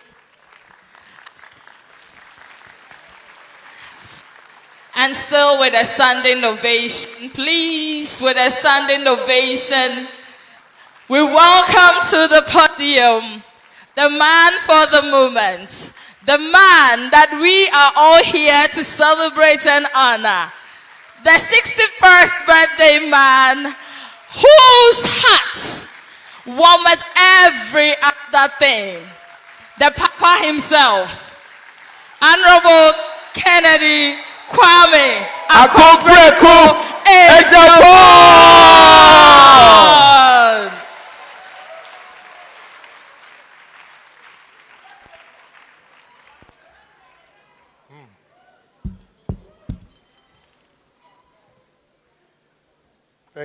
Thank you very much. I don't know what to say. First, I want to say a big thank you to the organizers. And this is a big surprise. I've never seen such a thing in my life of 61 years. Safo, you've done well. Thank you very much. I want to thank all my friends who are here, MPs, ministers, and students, and the Pro-Vice for making today a great day for me. Once again, I say thank you.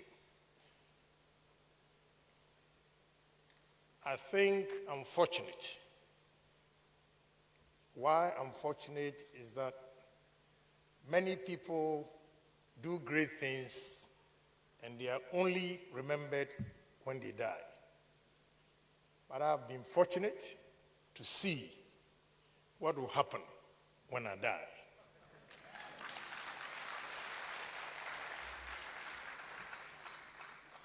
Once again, I say a big thank you to all of you that have made it possible to be here. It's simple. I just have to share my life story to the youth who think there is no hope. There is hope.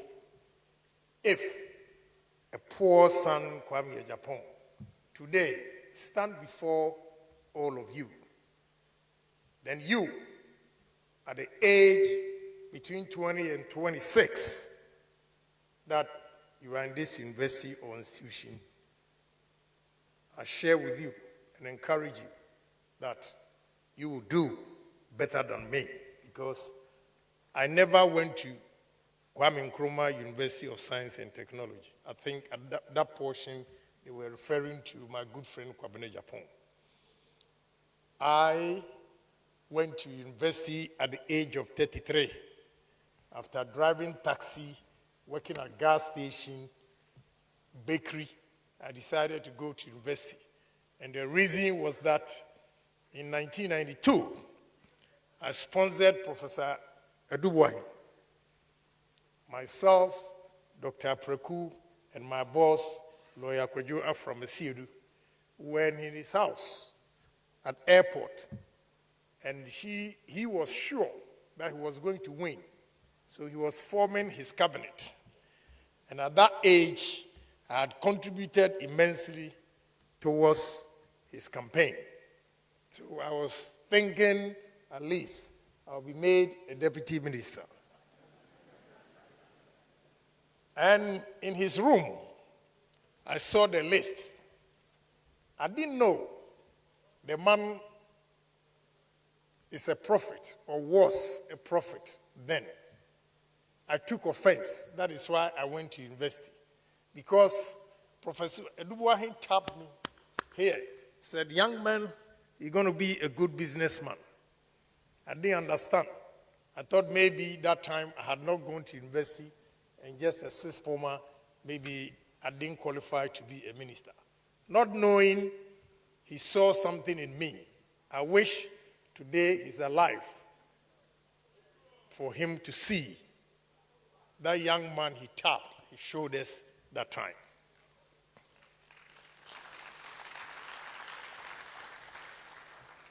So after struggling in 1992 and we lost the election, I decided to go to school, Fordham University. And even that, when I was at Fordham University, I had over $1 million in my account at a Greek bank in Ghana here. And my business, as you grow and come up, or my colleagues here that are into business will tell you, the level of dishonesty in this country when you are doing business. In my absence, those I left behind collapsed my business, and I had to leave. So I stopped the school, the third year, going to fourth year at 3.8, and twice appearing on American Who is Who, I left.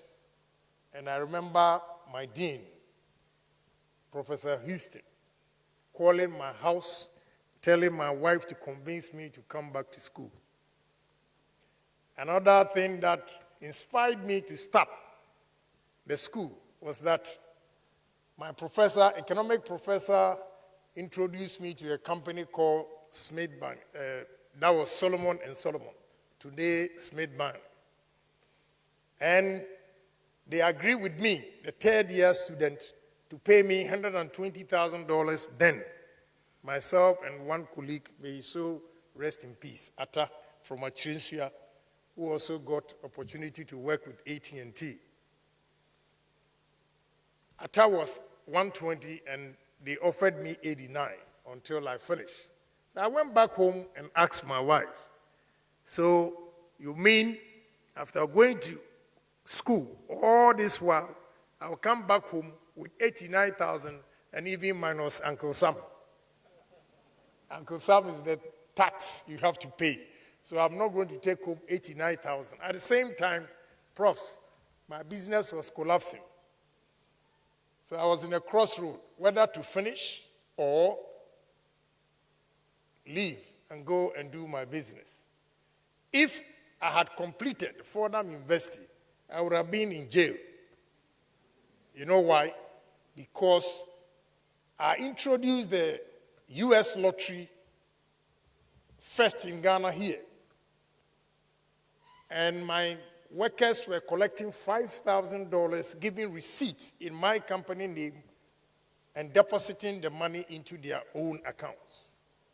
And they could not even deliver the purpose why the people paid the $5,000. So I was owing a lot. And therefore, if I had continued till the final year, 1 year, God knows how much I'll be in debt I will be. So I decided to come home. And young men and women listening to me, honesty pays. I came back, all the money that they've collected, I had to refund the money from the money that I had saved with our Greek bank to have my peace. Today, I tell you, all of them are dead broke because of dishonesty. They are all dead broke. And I have survived because of honesty.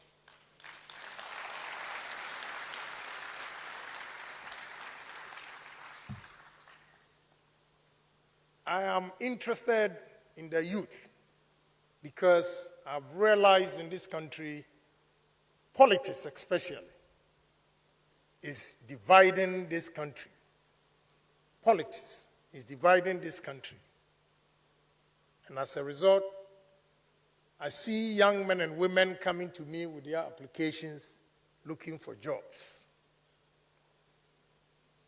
And I will start by saying that the students here, take your destiny into your own hands, and sky will be the limit. Government cannot employ all students, 100,000 students graduating every year. Don't expect that government, no country, that the government employs almost all the students or the labor force. I believe government has to do its part. Government has to be responsible by creating enabling environment for conducive businesses, conducive environment for people, entrepreneurs to take over and also create jobs to employ or absorb the students that come out of college. In Ghana, we have about 900,000 government employees. And we have over 5-6 million young men and women, the labor force I'm talking about, looking for jobs. So if you want to succeed in life, today used me as an example that a poor soul that was born in Asin Dompim, I carried my chop box and trunk from Asin Fosu to Atsadi College, Cape Coast. Today, because we have good road, it's 45 minutes. Prof, that time, it took about 4 hours from Asin Fosu to Cape Coast. I got there, my hair was brown, my face was brown, everything. When I say brown, you understand, dust. A senior looked at me and called me, "Hey, come here. What is your name?" Say, "Kwame Agyapong." "Where are you from?" "Asin Dompim." And he stared at me, "Where is Asin Dompim?" Say, "Somewhere." Say, "A foam, a foam." You know, when you look at my trunk and chop box, it was painted with dust. But we survived. We survived with perseverance. You know, you see what we call Dadama. Some of the students, Saturdays, I remember very well. Some, in fact, when I was in London about 2 years ago, a friend of mine confessed to me that he was going to chase a girl in Wesley Girls and he had to go and borrow a spotless white shirt from one of our classmates. I could not. In the first place, I sing Dompim English and Wesley Girls English. Yeah, you can imagine. They would not even look at you. So I was always sticking to my books, chewing Baba. Because the English, sometimes from that village, you don't even understand. But you have to chew and pour. I could memorize it and give you ditto. In fact, Macbeth, I can tell you, from Act 1, Scene 1, all the way to the end, it is when I went to university, then I could understood what I was actually chewing in Auditorium College. But I chewed to pass. You know, with all this, you see friends, weekends, I will not mention names, it's not nice. They will come with their parents, luxury cars, and I remember one of them, he will put the car on reverse, and it says, "Attention, please, this car is coming back. Attention, please, this car is coming back." And we all go and surround the car, looking at the, today when we see him.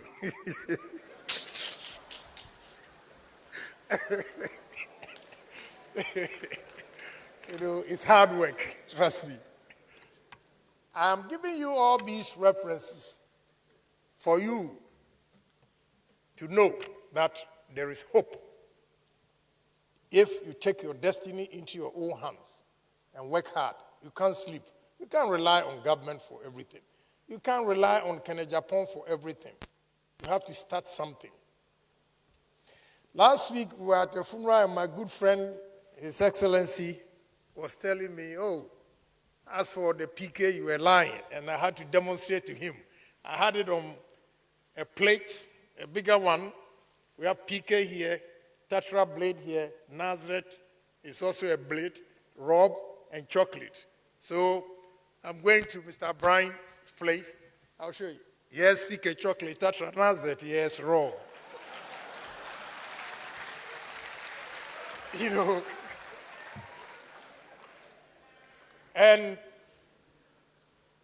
on vacation, I'll go to the airport and we sell my PK, and I'll see my classmates going to London. In fact, one day I came back and told my mother, "I'm not going to sell the PK again because God doesn't like me."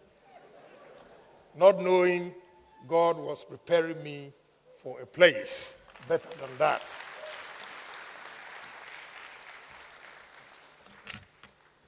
With that hardship and endurance, that is why I'm here today. And therefore, young men and women, never be solely headed that you've been to university and therefore your success is determined. It is not true. You have to work at it.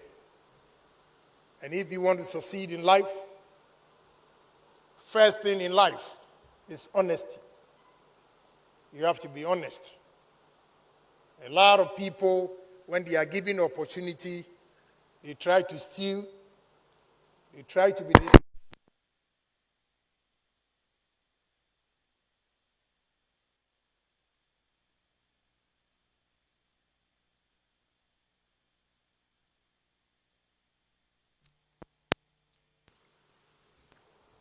The dishonest ones, it doesn't end well for them. So key to success, the first thing is honesty. Second, hard work. I hope you are taking notes, because those who think at the end of your education you're going to be rich because you have a degree from UPSA, it's not true. Education will help you to analyze your expenditure, the revenue coming in, and all those things. But if you are not honest in your dealings, I'm afraid you will not succeed. If you are not hardworking, you will not succeed. Hard work in terms of what? Before I bought the taxis that they were talking about, I was working at the gas station and at the same time bakery, Zaro Bakery. Zaro Bakery, 40 hours, I was making $120 a week, take home. And my rent was $432. So if I'm earning $480 and I don't have extra job, I'll be left with what? About $48. So I had to do extra job by taking another job at Gasiteria gas station. And there, Monday 8 hours, Tuesday 8 hours, Wednesday 8 hours, Thursday 8 hours, Friday 8 hours, Saturday 24 hours, Sunday 24 hours, making 88 hours a week. Plus the Zaro Bakery, 40 hours a week, making 128 hours a week, and I was earning $400 a week, a guy without green card. That time, those with green card and American passports or American citizens, they will go to Waldorf Astoria or Hemsley Place, do their 8 hours, come back for their Core 45 or Old English, and they will be enjoying themselves. That time, I'll be working. Through that, I bought my first taxi, and every day, I saved $100. 30 days, $3,000, I'll go to New Jersey and buy an old car, either Caprice or Impala, Chevy Caprice or Chevy Impala. Then I'll go to my insurance company, insured it, and partition.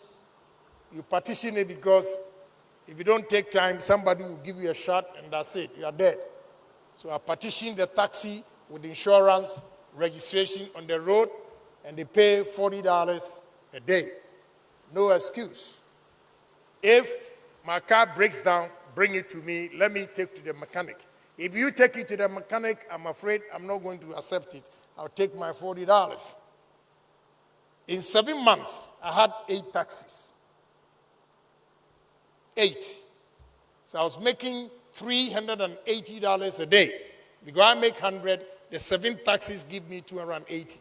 I bought my first house at East Legon, 17th April 1988. I was 28 years. I bought that for my parents when they were sacked from Flagstaff House. The Jubilee House now was for army officers, the WOs.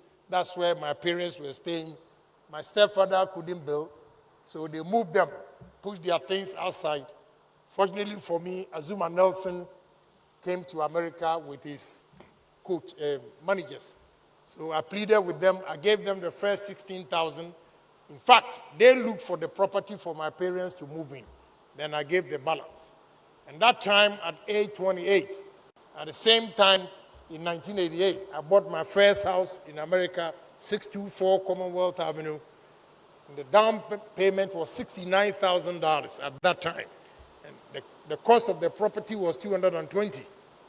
I remember Chase Bank. They were talking to me on the phone. He could tell from my deep accent and look at the paper, the age was 28. He asked me, "Are you an African?" I said, "Yes." "Where are you from?" "Ghana." "What work do you do?" I said, "I drive taxi." "And you are buying this house?" I said, "Yes." That is 28. My house was just next to Jennifer Lopez's parents. That was 622. They were in 622 Commonwealth Avenue, and I was in 624 Commonwealth Avenue.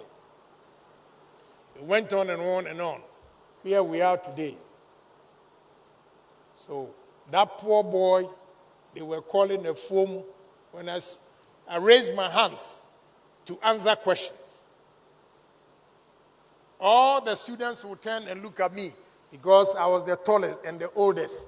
I went to school at the secondary school at the age of 16, whilst Gatti Sams and the rest were aged 10 and 11. So when I raised my hands to answer a question, they all turned. Kwame Agyapong, Anu Blofu Chebe.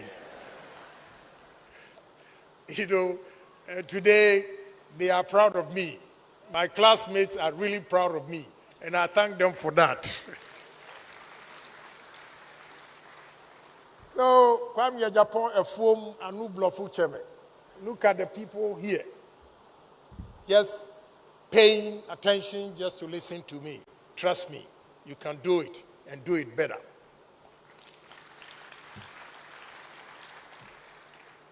It's just determination. You have to think big, dream big, talk big. Because in our society, when you dream big, your friends will tell you, oh, this guy, he's too new. He talks too big. He can't do it. Never keep, I'm giving you my strategy. Never keep things to yourself. Tell the deputy minister sitting here that I, Kenneth Agyapong, I'm going to build 45-bedroom house and read my lips. I'll build it. But the moment you tell her, if you are not able to do it, you have failed. So by telling her or telling a second person becomes a challenge to you, and you have to fulfill all the things that you have said that you're going to do it. So tell somebody that one day I will be somebody. And you will be somebody if you are determined. Say after me, one day, I will be somebody. I will be somebody. Tell your friend, one day, I will be somebody. And you will. You will. Don't give up in life at all. Whatever challenges you are going through today, turn all your negatives to be positive by enduring the challenges and standing up to the challenges. It is not going to be smooth. Life, what I call life and success, is like multitudinous incandescent. Multitudinous incandescent. It's like waves. It goes up, it comes down, and it goes up. If you go up and come down, you better get up, boy. If you don't get up, that's the end of you. But when you get down, it's the experience.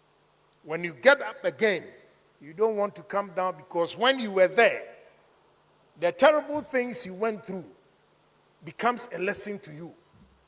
Friends that you buy beer for them to drink, when you get broke, the things they will say about you all becomes a lesson that you will not want to get to that level again. And when you begin to think positively like that, trust me, you're going to succeed. And all those friends who were laughing at you, one day you invite them again.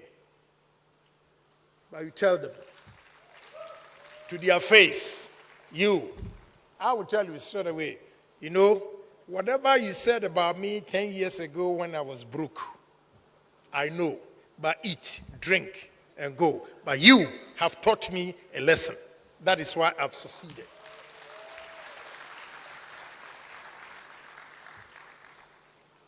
So life is how you make it. Nobody can do it for you.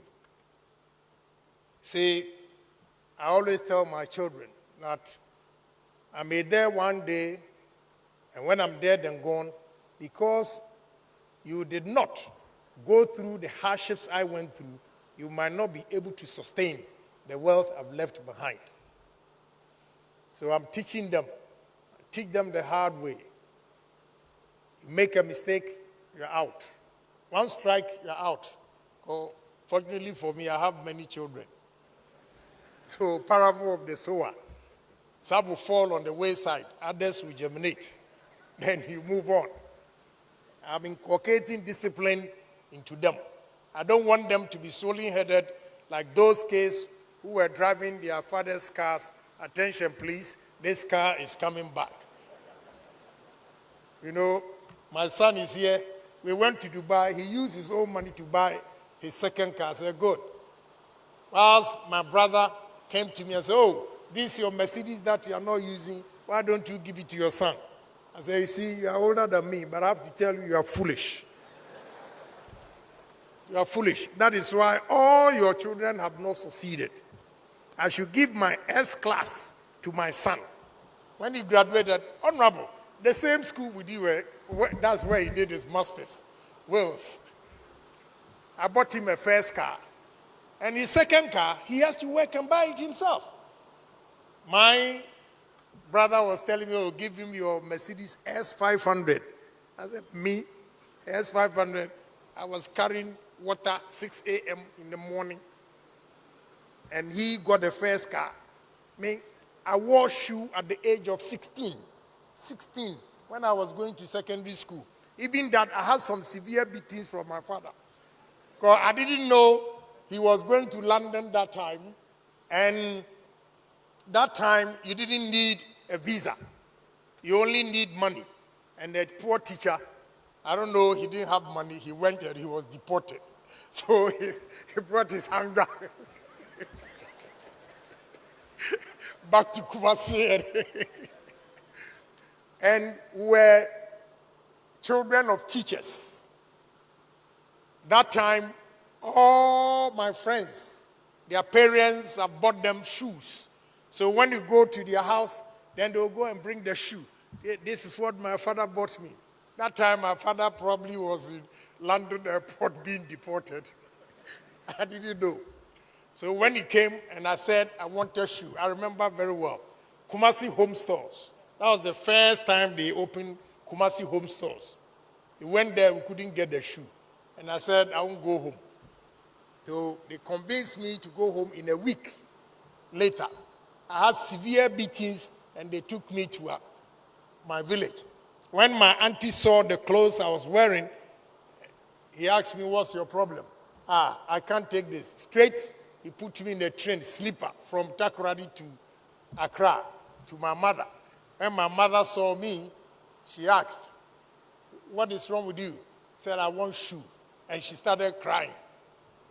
That's it. That's all. And there's a shop opposite her place, Sika Ofie. So he went there and bought me my first shoe when I was going to Adisado College.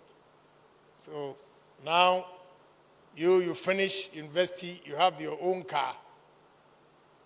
You spoil the car, you want me to buy you another one. Wow, it won't happen.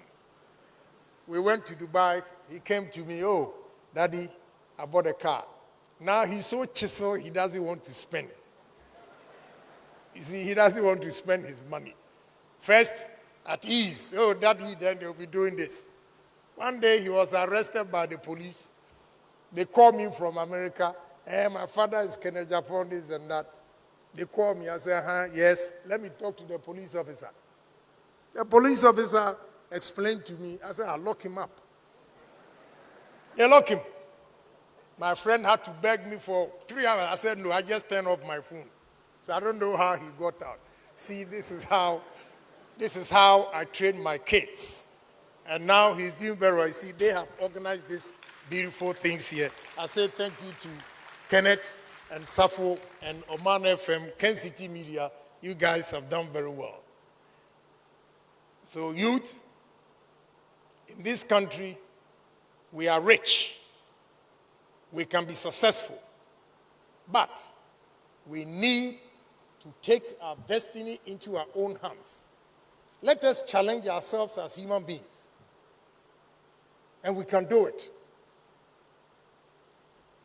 Now, all of you are going to church singing and chanting for God to give you what? Wealth.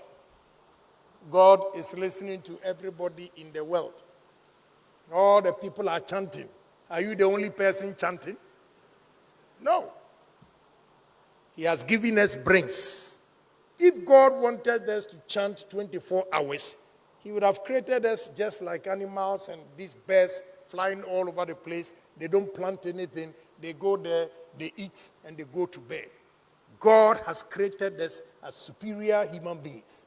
Wake up in the morning and ask yourself, ask God, is that the image of you? You said you've created me in your own image.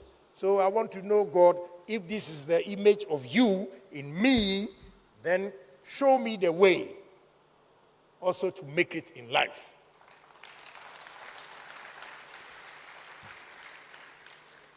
Challenge the odds, the superstition. When you start business, it's not going to be easy. Problems are going to come. Challenges are going to come. But strike hard when the iron is hot. And don't rely on any pastor for your destiny. The moment you go to the pastor, I have our reverend here. We had a fantastic program before I left for Dubai. The moment you go, he knows that you are vulnerable. So they begin to put fear in you.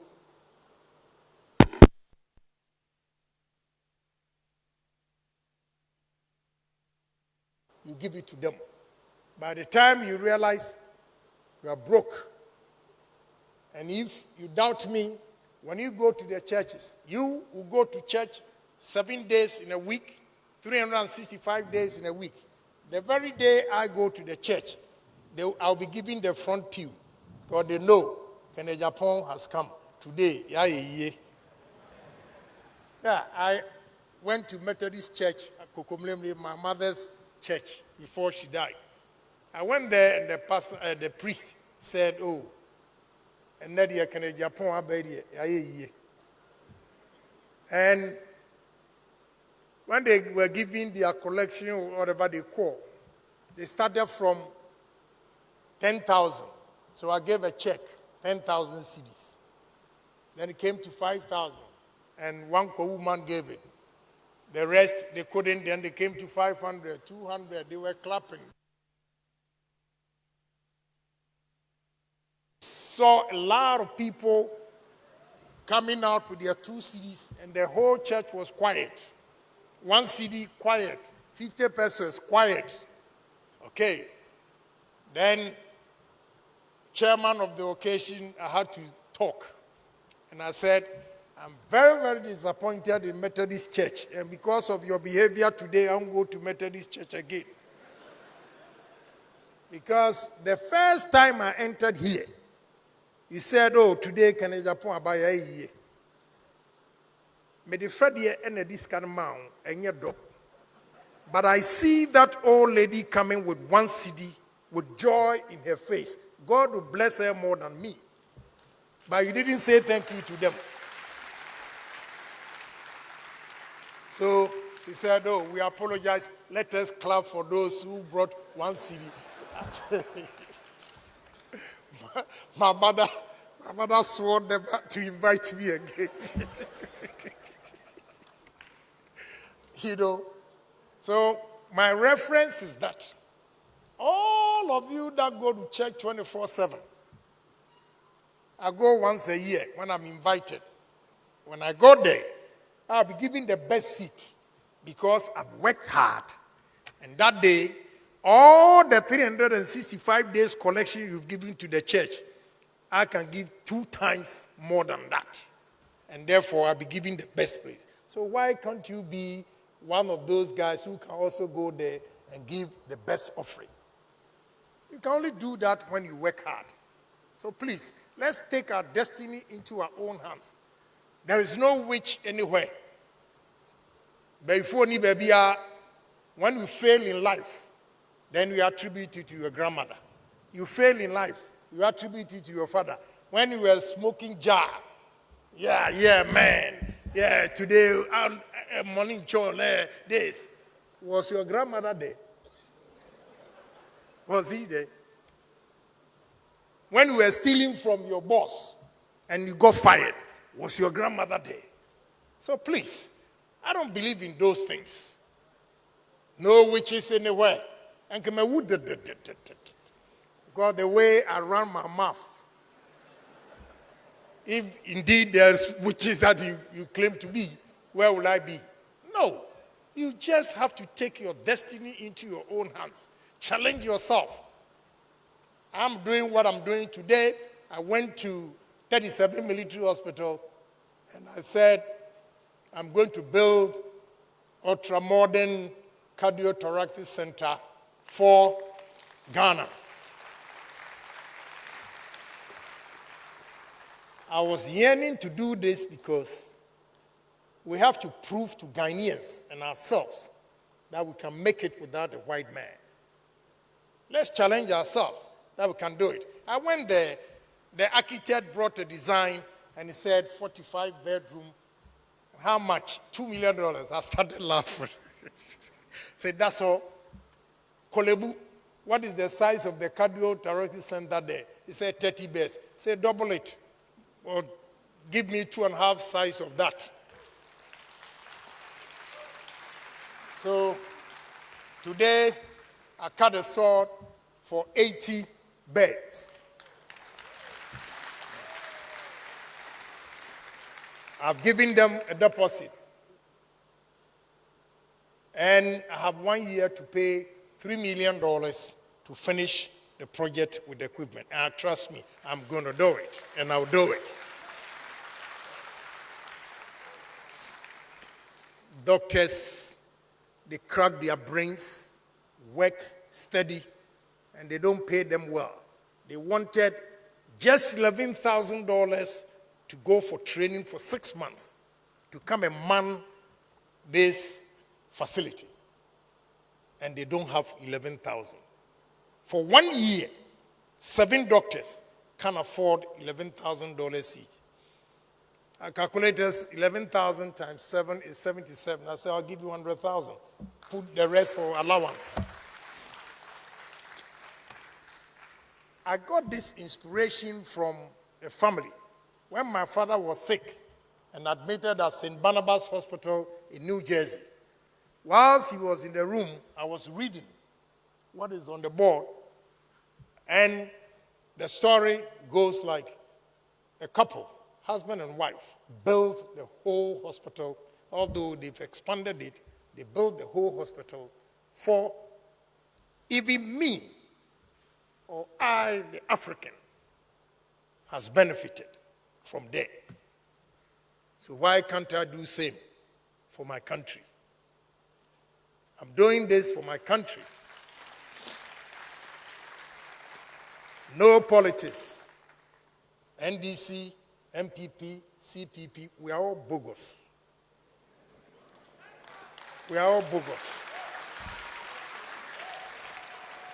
We are polarizing the country, and it's about time that we speak and criticize ourselves and make sure we change the destiny of the youth of this country. I live for you. So live for your brother too. That's the only way we can change this, the destiny of this country. Talking plenty, criticizing good things being done in this country, you get your opponent to turn it around and destroy the good intention of whatever you want to do. That must stop and move this country. I'm setting the pace and challenge for you, the youth, that if that poor boy from Asin Dompim has done it, you can do it better. If that poor boy who could not speak English, anytime you raise your hand, anu blofu cheme, today, I raised $3 million at ease. A PK seller and a graduate like you will do far better than me. So you should have hope. You should have hope that the future will be bright. You are not going to be like this for the rest of your life. If you work hard, you don't cheat people. I tell the guys all the time that, look, Even when you are in the mood of having sex with your wife, a call will come. Agyapong, your money is ready. I say, honey, you got to wait, baby. I got to take that money. When I come back, fresh mind, good heart, I give you good sex.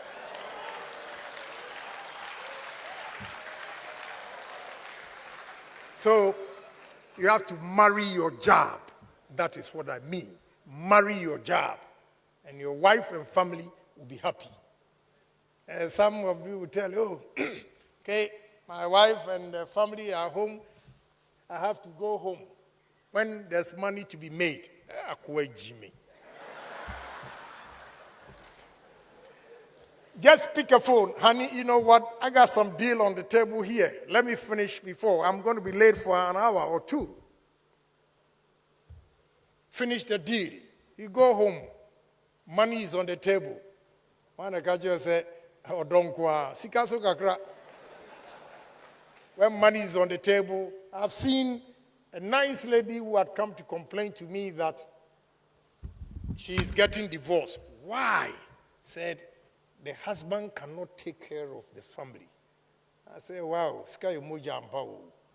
Oh, Drane Kacho, so money is not anything. When I catch you, read Ecclesiastes 10:19. It says, food is for laughter, wine is for merrymaking, and money answers it all.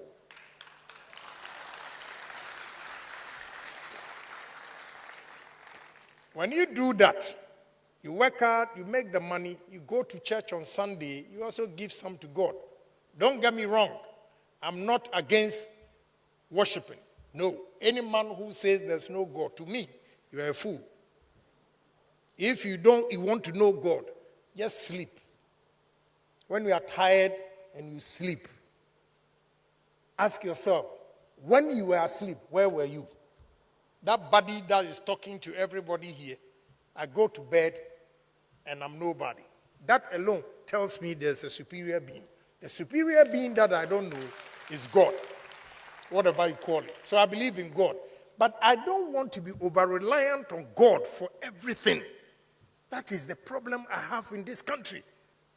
We are over-reliant on God for everything. The white man brought this Christianity. Go to Germany and check how many people go to church. Go to England, check. Go to USA, check. And we are always in the church. Monday, Tuesday, Wednesday, my house in Tema. Monday I'll see, especially the ladies. I'm going to my site as early as 5. The school filled. I said, gee. So I was with a Chinese lady, and she asked me, what are they saying? I said, well, I explained to her what they were doing. I said, oh, so you think Satan is only in Ghana? So they want to arrest the Satan here. Satan will not be in China or what? You see, simple breakdown of your stupidity.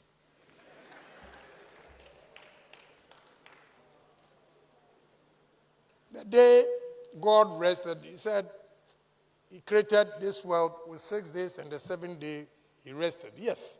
So you can go to church. If you are SDA, Saturday. If you are Methodist or whatever, Sunday, no problem. But 7 days, ladies and gentlemen, trust me, you're not going to make it. I'm sorry my good friend is here, but he is open-minded because he's finance guru. He understands. He got the calling to serve the Lord. That is why he is different. And he understands my angle where I am coming from. A lot of these pastors, I'll give you an example. Obinim is not my enemy. My stepfather and Obinim's father are from the same family. They are first cousins. The question I asked, I'll go to the funeral. I'll go, because my stepfather says we should go. I'll go.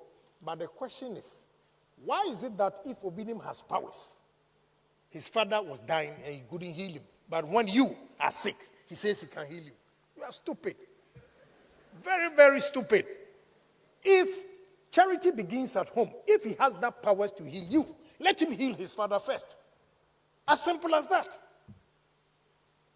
So please, I am not against God, but I'm worshiping hard work. I'm sitting here, what the VC said, Pro Vice Chancellor said, took my mind off the thinking. I was thinking, if you observe, I was touching here, plants no dorsum. But when Pro Vice started talking, I was paying attention and I forgot about whatever I was thinking. You have to think, plan your life, how you are going to make it. And trust me, you will make it too. God that you worship will not let your toil be in vain.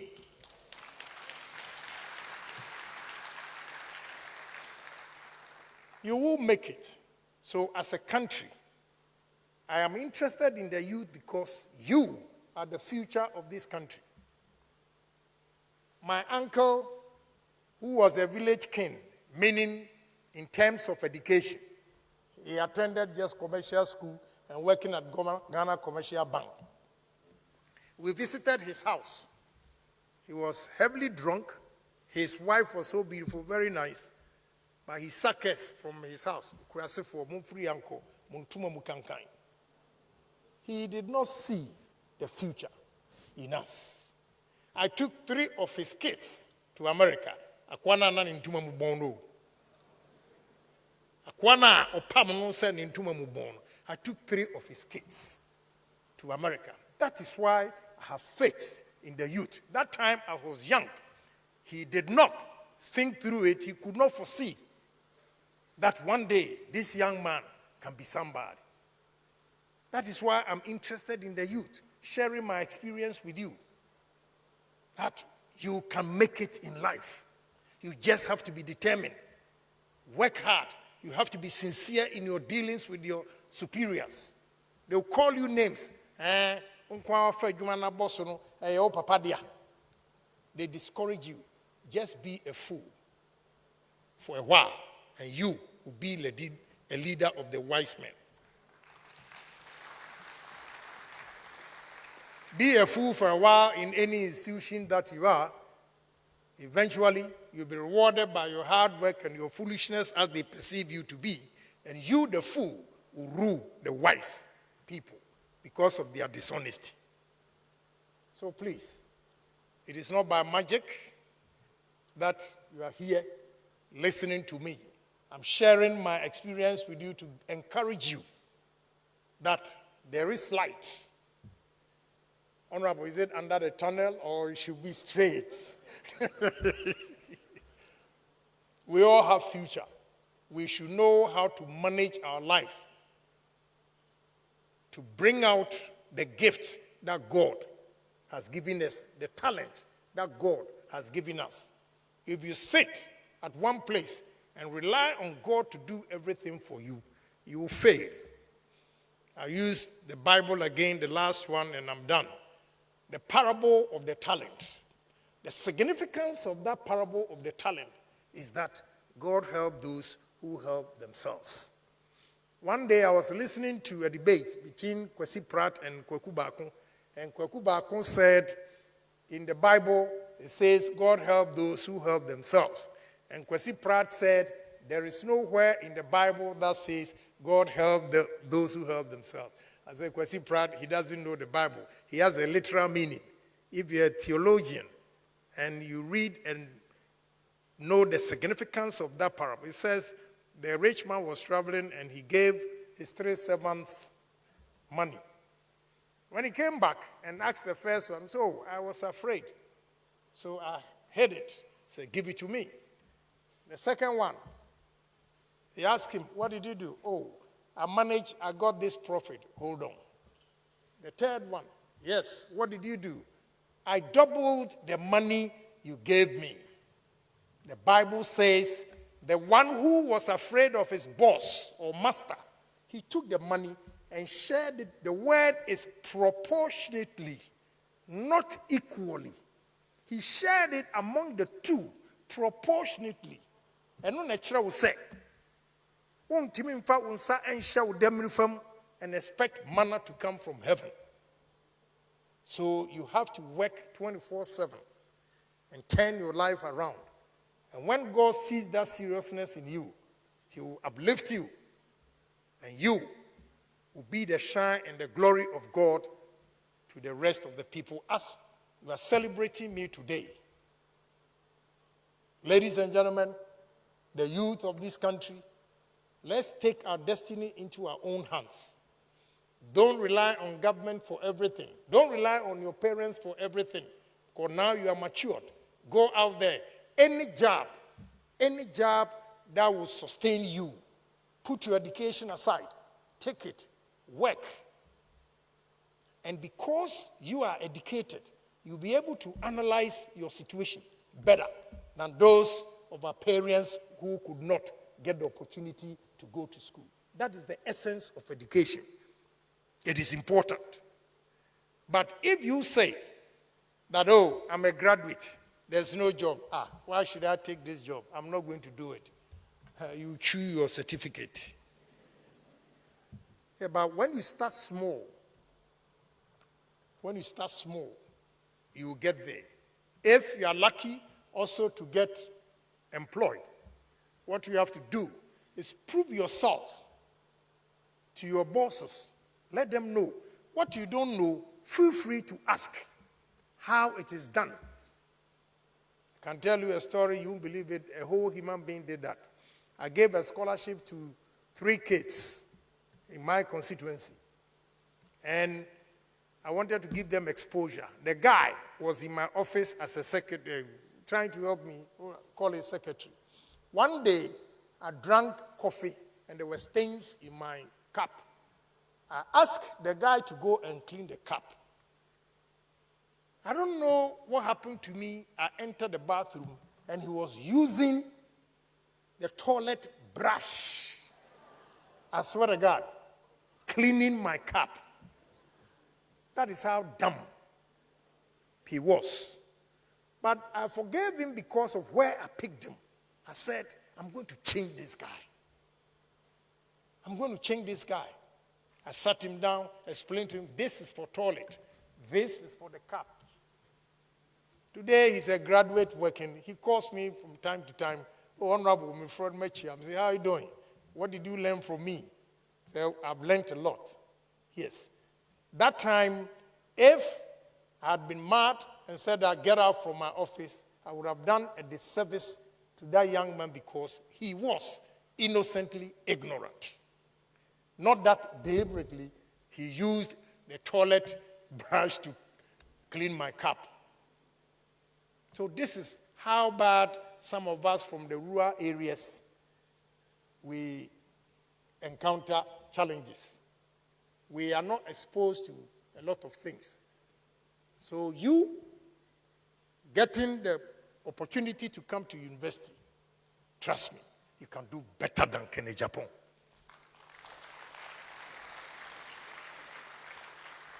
You can also do worse than Agyapong. When you become swollen-headed, yeah, I'm the graduate from UPSA. I don't want this job. I graduated in business administration. By the time you realize I'm selling broni wewu in bales, I'll be selling broni wewu in wholesale level. And you still be holding your certificate, BA administration or whatever, BSc. So if you complete your education, you look for a job, and you don't have anything, try and do something. Even a kiosk. Put your certificate aside. Build the kiosk. Build the business. And one day, you'll be a big businessman and employ your classmates who wanted to be employed by government. When I was leaving Fordham University, I'm going to end here. Apparently, my wife, she was not happy the fact that I was a sixth former and all her family, they are graduates, R.P. Baffo's family. They are graduates. So one day, I came to Ghana and my resource went home in America. She took it and opened it. Then I had 5 days from that semester. And she had told all her cousins. So anybody who calls me, say, oh, congratulations. Then I ask, congratulations for that. What? Oh, you had 5 days. Say, is that why you're congratulating me? So all along, you ladies thought I'm dumb. Here. So when I was leaving the school and the dean called my wife to talk to me, I said to her, beautiful lady, Madame Adjoa Fritzwa Stella Wilson Agyapong, I want to assure you that I don't have a degree, but one day I'll employ PhDs, masters, PAs to work for me. And I have done exactly that. I have done exactly that. So trust me, the youth, you can do it. You are the future of this country. Work hard, be honest, save money. Today, all the girls are looking at you, so you are swollen-headed. Go and watch this movie, Scarface.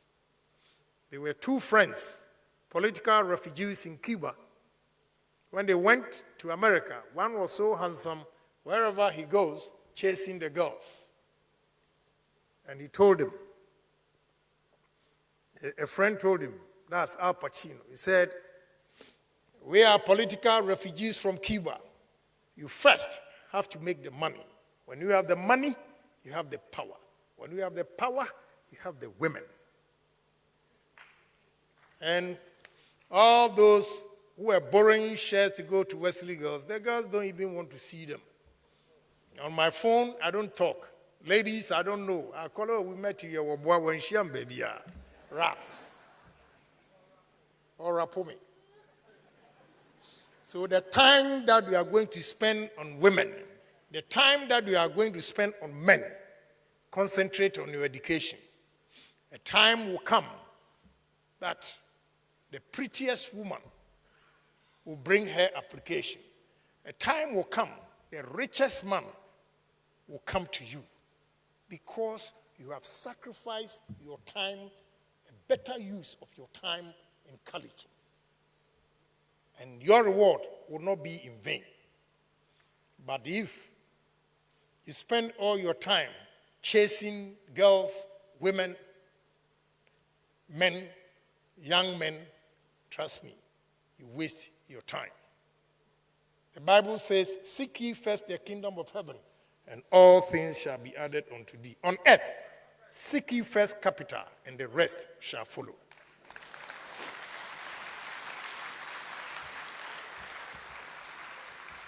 On this note, I want to end here and say a big thank you to all of you for listening to my nonsense. God bless all of you. God richly bless you, Honorable. too. Honorable, please don't go. Honorable, please come back. Honorable, please come back. We have a citation for you, and it will be presented by Lawyer Charles Kweku Amo Date and Banasco. So they are coming. Give them a round of applause as they come up.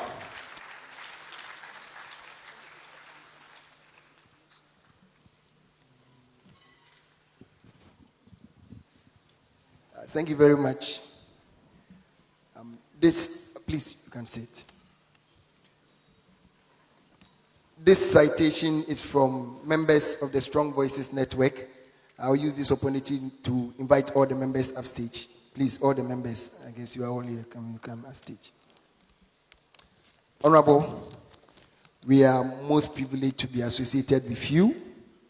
And on this special day of your 61st birthday, which you have chosen to also share with us your life experiences, the struggles you have gone through and where you've gotten to, and where indeed you are going.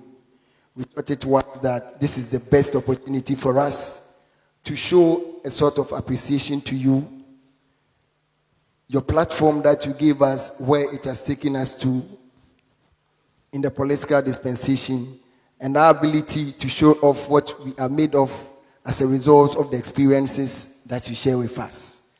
On this very day, we want to present this citation to you as members of the Strong Voices Network, a strong team that is working seriously behind you in all things, gathering the information for you at all times, and ensuring that the things you do get on smoothly as it must be. We want to thank you so very much for the opportunity you gave us to work with you, and we are most grateful.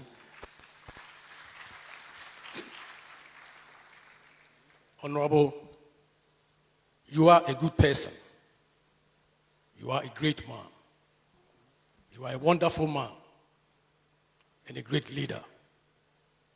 I am particularly impressed by your words of wisdom and the experiences and the exposure you had in the United States and in Ghana, and how you are sharing it to the youth of this country. From what I heard, I think the sky is the beginning, but not the limit. So, please say after me before I read this. I will work hard and be ready. Maybe one day my chance will come. Thank you very much. The citation goes as thus. Birthday wishes from members to Honorable Kennedy Ohene Agyapong. We have observed that everything you touch is successful. It is no doubt because of your strong morals and character. You have been a great role model of selfless giving, and we are proud and happy to celebrate you on this special occasion. May God continue to enrich you with knowledge, wisdom, and understanding as you continue to lead us. May God bless you and enrich you. Thank you very much.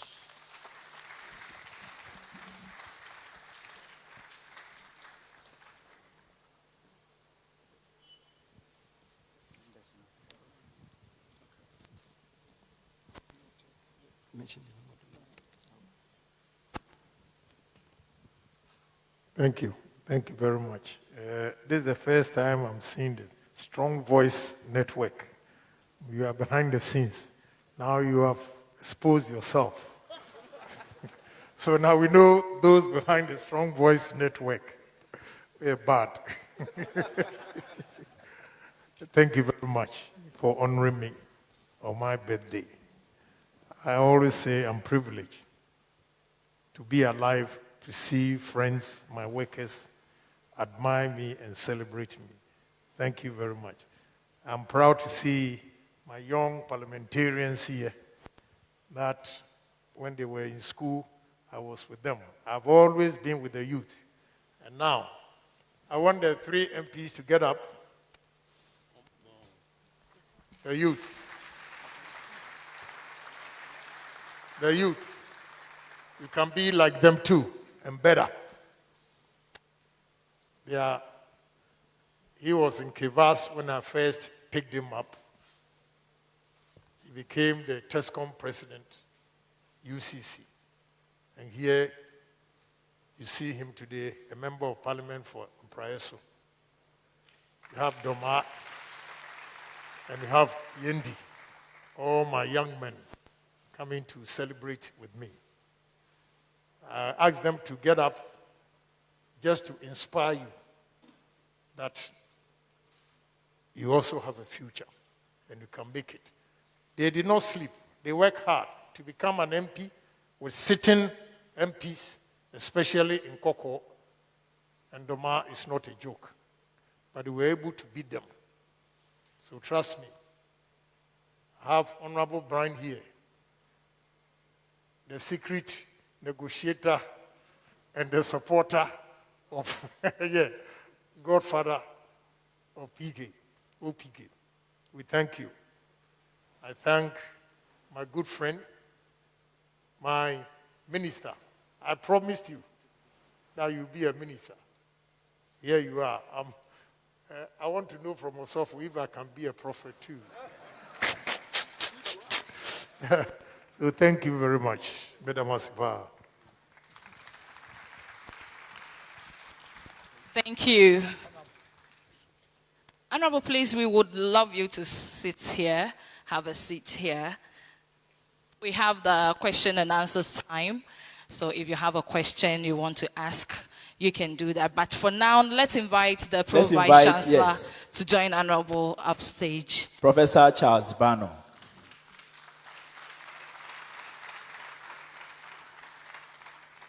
And we hear there are some individuals and some other groups who really also want to give some citation and some gifts to the Honorable. But then kindly hold on for a few minutes. Yes. So we'll be having a question and answers time.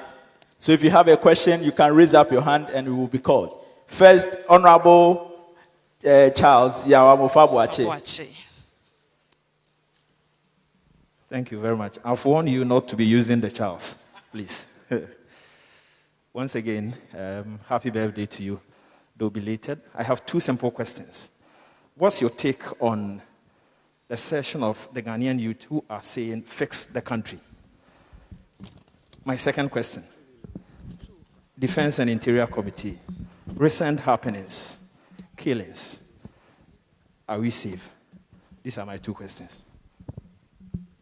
Honorable, before you answer, we want to restrict the questions to what Honorable said, his personal life experiences with the youth, and what we can also learn from Honorable. Anything aside this will be on another forum. Thank you. I think I disagree with you a bit. You know, some people have questions baffling them that they think today is an opportune time for them to ask. Allow them. So that whilst we are doing business, we do politics as well. He's asked a good question. And it's good we have students here. Students are discerning. So let me answer this. You see, I'm not against anybody who will say, fix the country. What I am against is pointing fingers that you fix the country. I want them to say, we should fix the country. Because this finger pointing at you, the four is pointing at me. It is not only government or leadership that has to solve the problem. The attitude of Ghanaians must change. And without changing their attitude for positive attitude, our bad attitude, we cannot fix this country. I'll give you an example. If you are employed to work at the toll booth, and a year you're supposed to, or they made 383 million Ghana cedis, and 1.8 million cedis went to government. Who stole the money? Is it a minister or the president? You are holding the president responsible or the minister responsible because he's the head. Yes, I agree. What happens to the one who stole the money? So, we should all fix the country. I don't have a problem at all. But one person cannot fix the country, young man, because our culture, right from day one, makes every Ghanaian corrupt. It's no fault of theirs because they saw their parents' attitude, they copied it, and they thought it was normal. We become discerning when we become educated and we know that this is not the way to run a country. Then some of us begin to change. Those who don't get opportunity to go to school may not be discerning. And therefore they think whatever behavior they put up is normal. but it is not the norm. So our culture alone makes all of us corrupt. So we should all fix it. If we are all going to fix it, I don't have a problem. I saw this tricycle, what they call Boboya, charges people and take a garbage and dump it on the motorway. Did the Kufuado ask him to dump it there? Did Minister of Sanitation ask him to dump it there? No. So we should all fix it. I don't have a problem if we say we should fix it. But don't say fix it when you have not fixed your bad attitude. It won't help us. You're talking of security. You see, I am not against your question, but we should always compare. If you are informed, you know that the barometer they set for the peace in various countries, the whole Africa, Ghana is second most peaceful country. So when they come up with this propaganda telling you violence here and there, let me tell you, I'm just coming from America. The past 3 weeks, over 199 people have been killed. Mass spraying, mass killing. They shoot them. Why are they not talking about it? Why? But I am not accepting that people should be killed. No. We still have to do something about it. Today, I had something on my table with regards to what you are saying. We're going to talk to the ministers, visit them, and see how best we can solve it. But Ghana is not as bad as you think. It is not true. Ghana is adjudged the second most peaceful country in Africa. And we have your own citizens criticizing everything. We have to stop it, all right, but it is not as bad as it's being painted. Travel and see. If you travel, then you see that you have a good president. You have good government that is managing our resources well. But of course, that's the nature of politics. I am not surprised at whatever going on in this country because I use America as an example. When you see the Republicans and the Democrats, what is going on in America now, then NDC is not doing anything to MPP. So please, it is not as bad as you think, but we're still going to work at it. So let's all of us fix it. Thank you. Okay, so we have two microphones, one at the left, one at the right. So you can come closer if you want to ask a question. Please move to the microphones and ask your question. Yes, can we hear you? Okay. Thank you very much, Honorable and Prof. Now, Honorable, watching the documentary and then listening to your testimony. Please, if you are coming, please try and be in your nose mask. When you are coming here, please be in your nose mask before you ask the question. Okay. So you can go ahead, but the rest can come. All right. Thank you. Now, Honorable, I realize that since 1988, perhaps before then, you've been able to sustain and control your wealth till today. And I've realized that for most entrepreneurs, when they make the money, eventually you realize that they go broke and they are not able to sustain the wealth. Then also you have people who are entrusted with wealth by parents and eventually they lose that wealth. Now I foresee a situation whereby the secret that led you to be able to sustain and control your wealth to today should be maybe a book that some of us will read to be able to control and sustain our wealth. Would you care to share your secret with us? Thank you. Okay. Thank you very much. I've gotten broke before. Don't think. Yeah, I was broke, I think 2 times. But the 3rd time, I said to myself, it's not going to happen again. The first one in 1992, after the election and the Kufuado lost, I was in Ghana for 8 months. I lost my girlfriend that I was madly in love with because I was broke. 2, my office in New York. I stayed in Ghana for 8 months. When I went back, the landlord has taken everything in my office. I had only 1 car left, and I started driving taxi again. Call it Dala from Co-op City to Baychester. Co-op City to Baychester. That is when I was going to university.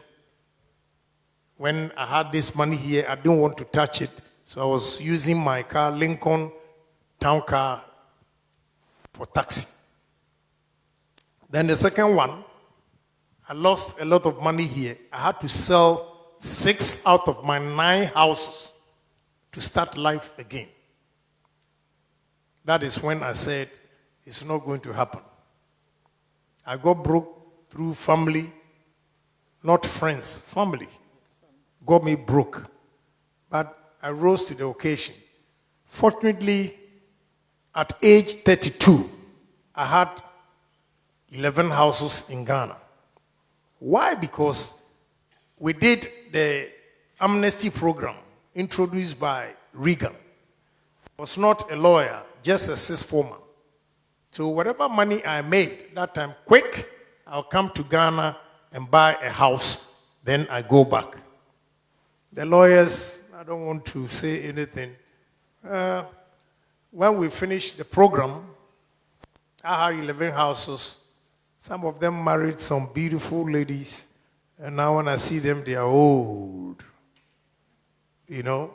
So, life, I used that example of multitudinous in Canada. You go up, you come down. So, I collapsed twice. And the third time, I said, hell no, it's not going to happen. That is when I decided, and let me share that with you. If you finish school and you establish your business, don't get your family involved. When you are in a plane going to do business and a man walks to you to say that he's the Jesus Christ we don't know and worship. If it says, Jesus Christ says to you that he knows Ghana, don't believe in Jesus Christ again. Apply all business principles to protect your interests. Because Jesus Christ that we are worshiping, visiting Ghana, he's been corrupted. Yeah. And that has helped me. I don't believe in anybody.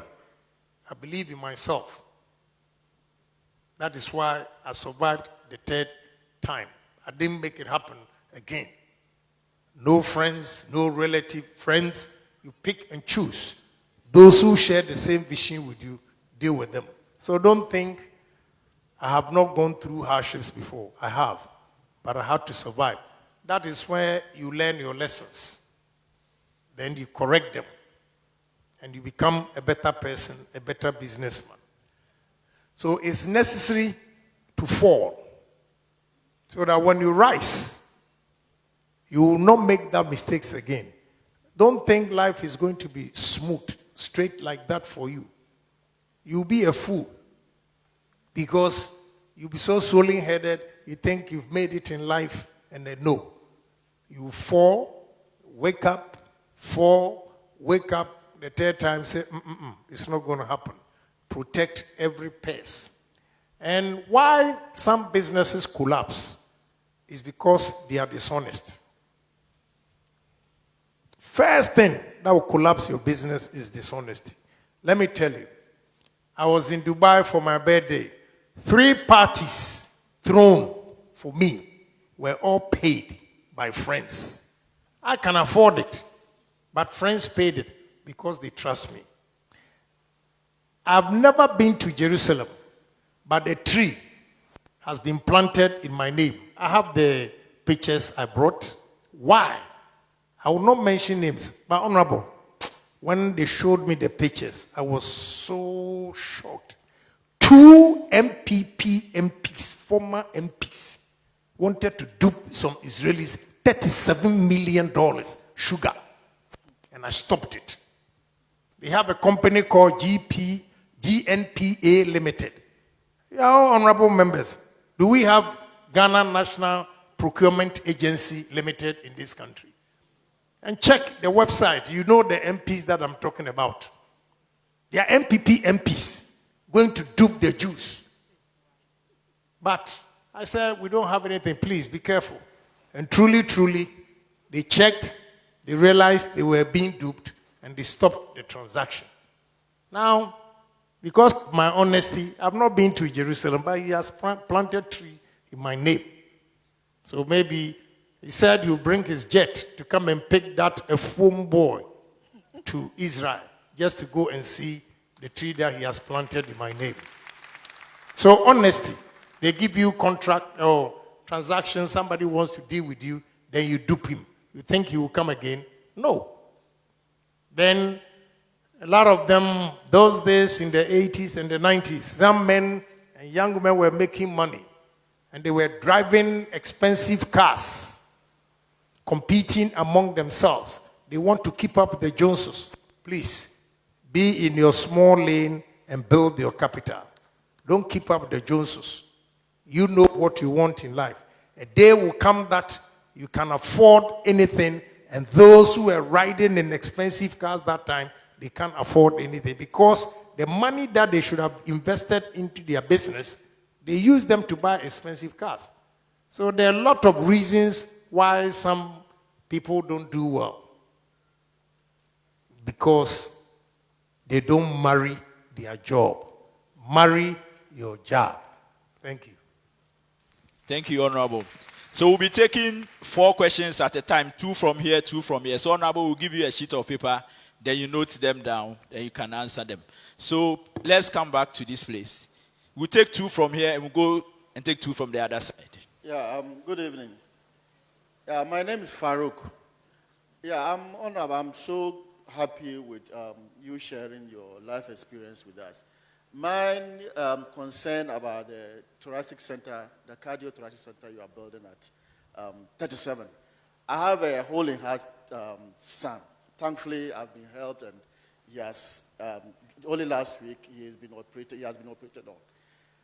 The pressure at Kolebu Cardio is not easy. You go there and you see a lot of parents crying, all because there is no space, all because the doctors are so pressured, they have no space to operate people with, especially with children with hole in heart conditions. So with your 37 project coming up, it really knocked me down this morning when I heard that you were going to do that. So I want to encourage you, but my question is the timeline. When is it going to be completed so that it will help? Because the pressure at Kolebu is not easy at all. Thank you so much. Thank you. Please try and make your questions short for us, because if you look at the queue is building up. And please come with your nose mask. Please come with your nose mask and short questions, please. Yes, good. Okay. I think it's here. No, go ahead. All right. I'm Prince. I know Honorable for quite a long time, and then I seem to be a brave person. But Honorable, I wanted to ask this. You are for the youth. And then I remember when you were campaigning for 2016, that we met with you at Tepam Ahimfi. You said, Nana, I beg you, help Akufo-Addo to win 2016. And if Akufo-Addo win or die, I know I've done my best for the youth. I remember that one vividly. Now I'm asking, Akufo-Addo has won. He has introduced a lot of policies that will also help the youth to tap in to that entrepreneurship thing. For example, the small loans for the startups and other things. How are you making sure that the youth get access to those facilities so that they can also start something? That it wouldn't be just for the party people or for, those who are close to the authority. Thank you. We will take 2 from the other side. Okay, thank you, Honorable, for this opportunity. My question is simple and brief. It's in relation to what you were speaking or preaching about with regards to the youth taking their destinies into their own hands. This is not the first time I'm hearing this from you. I'm really happy hearing you say this over and over again. My question here is, how do you take your destinies into your own hands where there is no enabling environment and there is lack of resources for you to be able to be inspired or use it as a catalyst to achieve your aim or goal in life? How do you do that? Because taking or using myself as an example, I would say that I share in a similar sentiment like you, coming from a poor background. But then, knowing what I want in life, I have been able to attain an educational status here in the University of Ghana. I'm reading MBA Finance, but there's no support because I don't have a father. I don't have somebody who will support me. But I'm striving hard to get to where you are today. And I wish to ask, how do you do that? I created 2 companies and it has collapsed. I don't know how to go about it any longer. And I'm lacking the support here. So I am willing to take my destinies into my own hands. How do I do that, Honorable? Thank you very much.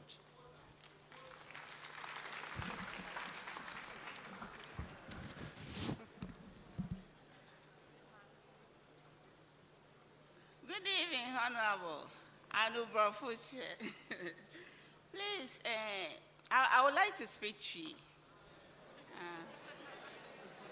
Mpacho, Honorable, Mpacho, asamba kwa hame power Ghana hani say. Police for say obidi bonia omuntimi nkwachi ni pakro. No mo di asamde de tu obiso. Ti se omodi asam to so say why you say was so omunnim pakro no why ye no a omun kwachi no no. Menti ase. Nti Ghana ha anokura ne wo ho omunka se die nti. Ye abudani northern women mini organizer. Me per se ye press conference ma organize amano. But last me ti say omu ka wo radio mu ka wa broche no omu bisa ofa bibia no omu bisa say wo na why say wonya hwe no. And na person me hu say dey na police for no omu ye wa Ghana ha. And a second one so ni say me banya 8 A's. And a scholarship no me nim say the me ye ama me ba no ya man scholarship. Intina me say me ba be catch now. Okay, thank you. Honorable, I think you can start answering them. Yeah. The first question, the answer is 16th June 2022. It will be completed. You know, the military, they don't joke. When I got there, they had done the schedule. And exactly 12 months, they have to finish. So June 16th, we'll commission it. Talking about loans given to the youth and what they are doing with it. Honestly, I am not an advocate for loans because I don't believe in it. Ghana, the interests are so high, and whatever loan you take, any form, will collapse your business.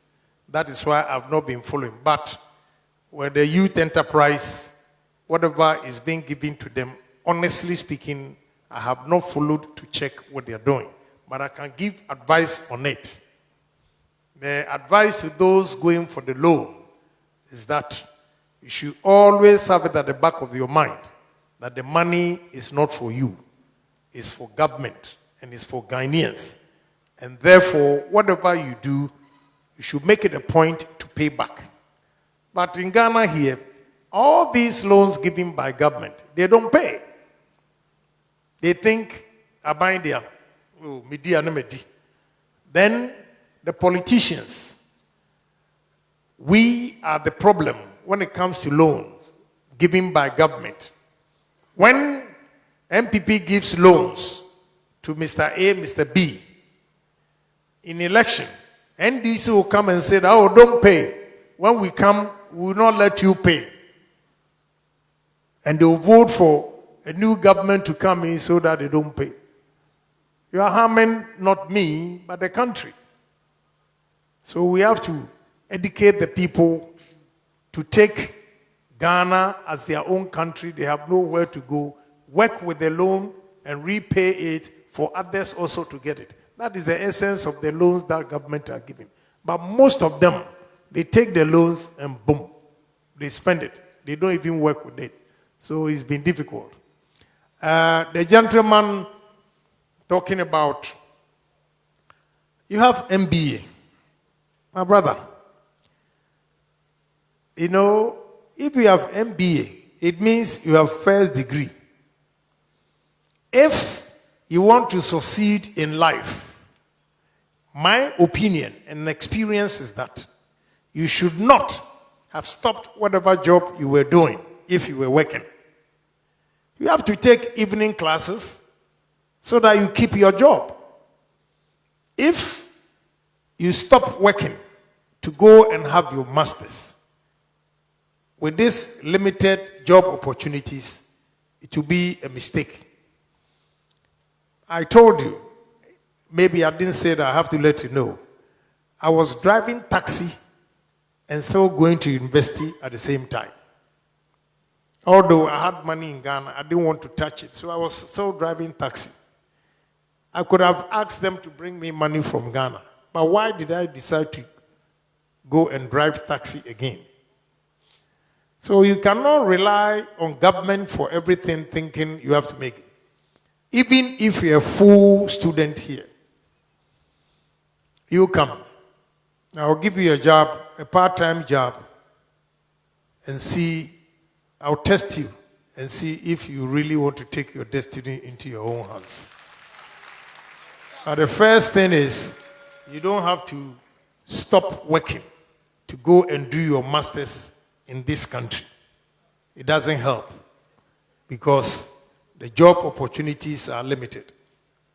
So you see me after this, and if I can get you a part-time job so that you can take care of yourself. Police. I've always been criticizing the police. It has not been easy. I don't know what we can do as a nation. I always give example of patrol team. You have provides, you have military and police here. In the night, the soldier will be standing there and the police will be asking for bribe. Why didn't the soldier ask for bribe? Because they are disciplined. In the police, I don't have my evidence, but what they are saying is that those who go on patrol or those at the checkpoint, you always have to go and account for whatever you made. If not, you will not be even allowed to go there. You see police taking bribe from truck driver when the passengers are in. And we think it's normal. We all don't say anything about it. So you are coming to ask a question about the police. Your attitude of failing to shout at the police in that trotro, when you fail to do that, you encourage them to do worse. Now it's affecting us. So we should all change our attitude. When we have positive attitude and challenge the police. I saw going to Yamnansa Briwa barrier, a police officer, the way he snatched the money, I just pulled over and said, Fansigaman, give the money back. And slowly he was releasing them. Why? And I told him, you see all these passengers in the car, and we are taking money. How do you expect them to give you respect? So it's about time that we all be bold and criticize what is wrong in society. If not, they think it's normal for them to take the money. But now that I'm chairman of Defense and Interior, I'll see what I can do. I'll get my members of parliament and in fact, next week, we are going around all the national security, police, and the military, their agencies. We will go and visit all of them. They also have challenges. we have to admit that they also have challenges, and we have to do that. So, Madam, I can't give a concrete answer about the police, but I promise you that you hear from me. We'll do something about it. Thank you. Okay, so you take another two from here, two from the other side. Honorable Ken Agyapong, Vice Pro Chancellor, ladies and gentlemen, good evening. My name is Calvin Nanadazi. I'm the CEO of a mobile car wash company, which we introduce a technology in preserving fresh water in cleaning vehicles. So our services is basically aided by reliable steam technology. Honorable, I have one question for you, and my question is to address the issue with attitude and honesty. Honorable, on the 16th of June 2020 was your birthday, and my team thought it wise to present to you a gift in the form of a citation. It was received by Albert on the 16th of June 2020, 5:28 p.m. Honorable, I'm very sure you're a man of evidence and you believe in evidence-based, and that's why I'm here to clarify my case. Honorable, as a young startup, currently we have 8 employees, and we seek to grow in terms of reducing the unemployment rate in Ghana. So I looked around seeking someone who could invest a capital into our scale-up strategy, and I thought it wise to come to your office.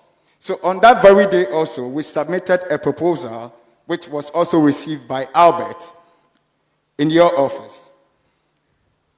Honorable, until now, we haven't received any feedback. So just last 7th April 2021 also, we sent a kind reminder reminding you of our proposal. Honorable, I'm here to ask if indeed you received the letter, whether or not, or if you are yet to receive, when are we to receive a reply from you? Thank you very much.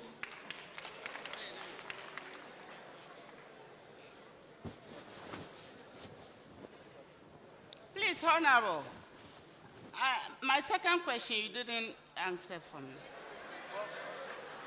About my son getting 8 A's, and I said the scholarship, I don't... Your son what? Had 8 A's, A1, A1, 8. Uh-huh. And I said, the scholarship, they said they are... You see, I'll do that for you, but I want you to be responsible. Don't think your son has 8 A's and it's somebody's responsibility to do it. No. No, they said the scholarship, that's how I do. Now I'm saying that I'll do it for you because he has 8 A's. But you come here and my son has 8 A's. Where's your husband? We need to change that. I'm telling you the truth. We need to change that. I'm a single mother. Yeah, you're a single mother. I'm going to do it for you, but I want you to know that it is not anybody's responsibility. Before I do it, I want to clear the air that it is not anybody's responsibility. You can also do same. When I'm a mutrima modesa, Safu, take it. I will help you. But the way you are standing there, and I'm about 8 A's in here. Madam, please, who said that? We have to change.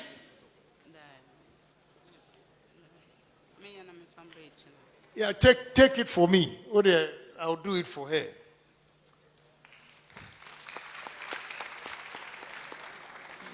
The gentleman who asked the question. It's good you mentioned Albert's name.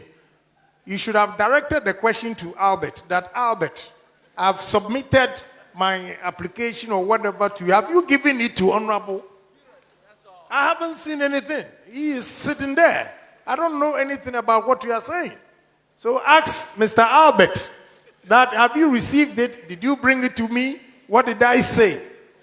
I have no idea about what you are talking about. Please. Thank you, Honorable. Sorry about that. So, Albert, over to you. Please, we have a mail system in the office that Honorable mails go through. So I will check. Honestly, I don't remember you personally delivering a letter to me. So I will check with the receptionist and we will sort it out for you. Thank you. Please make your questions very short for us. We are running out of time. So please make them short for us. Thank you very much. I think almost all the questions have been directed to Honorable, but I'm throwing mine towards academic level to the Pro VC. This is based on the previous, a lot of calls we get from our previous colleagues, from especially UPS, of some clause in their handbook that says that when you go to school for the 4 years, you have additional 2 years for you to stay in the school. After that extra 2 years, if you are not able to complete your academic program, then your studentship has expired. And a lot of students, since 2012 and 11, back then, have several of these issues based on one. Either they don't have financial to pay their fees, and so they defer their programs. And so after deferring, some of them exhaust their studentship according to the handbook. And so they come appealing and appealing and appealing and appealing. Some have just one course. Some have just 2 courses to finish. But the school says we are strictly applying the studentship number of years. So is there any opportunity for these students that the board can consider for them to be given opportunity, just like Legon did last year, for the previous students to complete their modules? Thank you.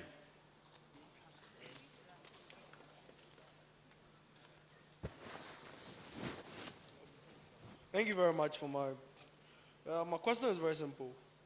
You always talk about entrepreneurship, and in Ghana, we basically do African wares and a whole lot. But when you go to the Parliament House, I quite remember I watched all the ministers being vet, the designates being vet, but few of them were putting on African prints. Very few. I can't hear you. I said you made mention of entrepreneurship, and almost half of, I saw a tailor in this house, and my father himself is a tailor, and what he does is to sew African prints. And we saw all the designated ministers being vet. None of them, almost half, no, not even half of them, were putting on African prints. And you always tell us to do things or to patronize African wear, Ghana made and stuff, but none of them. And my next question is for the sportsmen and women in Ghana. Myself, I'm a basketball player, but I stopped everything because I don't see anything. Because if you look around, I sometimes go to work and I see some youth at the back of a vehicle going for training football, and I just smile and be like, then nothing is going to come out of it. Why don't the policy makers, I mean, we have parliamentarians here, why don't you make recreational centers in every community? Because sometimes some people pick car all the way from Machimota, come to UPS to come and play just basketball, to come and play football. Why don't we make a recreational center where youths can also go their weekends to release stress after their weeks work? So please, since you are here, I know you are playing. If you go back to the parliament, tell his right speaker to tell them without any African wear, no one comes into the parliament. Thank you very much.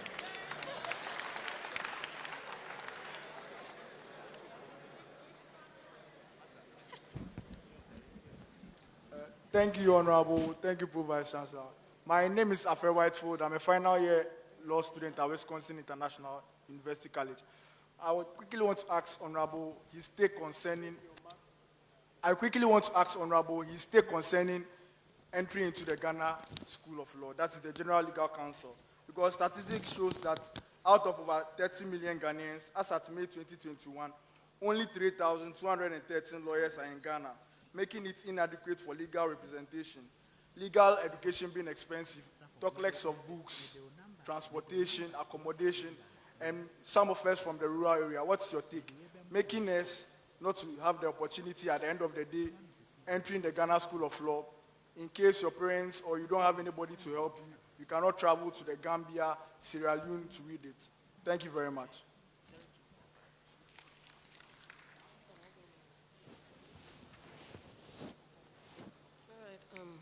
Good evening. Okay. Honorable. Please, I have 3 questions. Please, let me come in before you go ahead. Please, we are taking one question, and you will be the last person. Please, the rest, we are going to give a WhatsApp number that you can send all the questions to. Honorable respond to you. So please, you will be our last person to ask the question. Chairman is running out of time. I'm going to give you a WhatsApp number. Please send your questions through it, and Honorable will get you the feedback. Thank you. All right. Honorable, as I said, I have 3 questions. Pardon me, but I'll need to ask all the 3. I've been looking for such an opportunity. So today, if I have one, it means I have to bring out everything I need to ask. My first question is, as a young entrepreneur, how do you get people to understand or accept your idea? The reason for this question is that I realize as a young businesswoman, when you start a business, getting people to even accept what you do within your environment especially is a problem. So I ask, is it advisable to start a business within your reach, or you need to move from where you live or your comfortable zone to another place to start? 2, if you are able to start in the first place, how do you even progress? Because there is a problem with getting people to even help you, if not financially, in several other ways. As a young entrepreneur, you need help in form of advice, in form of suggestions, in form of criticisms and everything. But you realize that people criticize what you do because it's small and people don't even accept it. So if you don't get the acceptance you need in your reach, within your reach, how do you sell it out to other people who are outside your reach? So this is something I need you to please address for me. Thank you. Thank you so much. So please take the number. Please take the number, and the rest of you can have a seat. The number is 0245 828 666. 0245 828 666. Please, you can send all your questions through it, and we will promise that Honorable will get them and answer your questions for you. So please, thank you so much. Have a seat and let Honorable answer the questions for us. Thank you. Thank you very much. The gentleman who was talking about parliamentarians not wearing African clothes and all those things. I have a lot of suits, but of late I feel even lazy to wear it. I'm always in bubu. So I'm surprised. But I'll tell you the truth. You see, these pants I'm wearing, I've had these pants about 2 years, and my zip is intact. All the Ghana-made clothes that I buy, I wear it 1, 2, 3 times, and the zip is torn. How do you expect me to go and buy Ghana-made when you produce inferior goods? So we should improve on the quality that we offer to people. If not, we'll always buy from outside. So if you think we are not patronizing Ghanaian products, young man, then you should also consider the products you send to the market. It's also very, very important.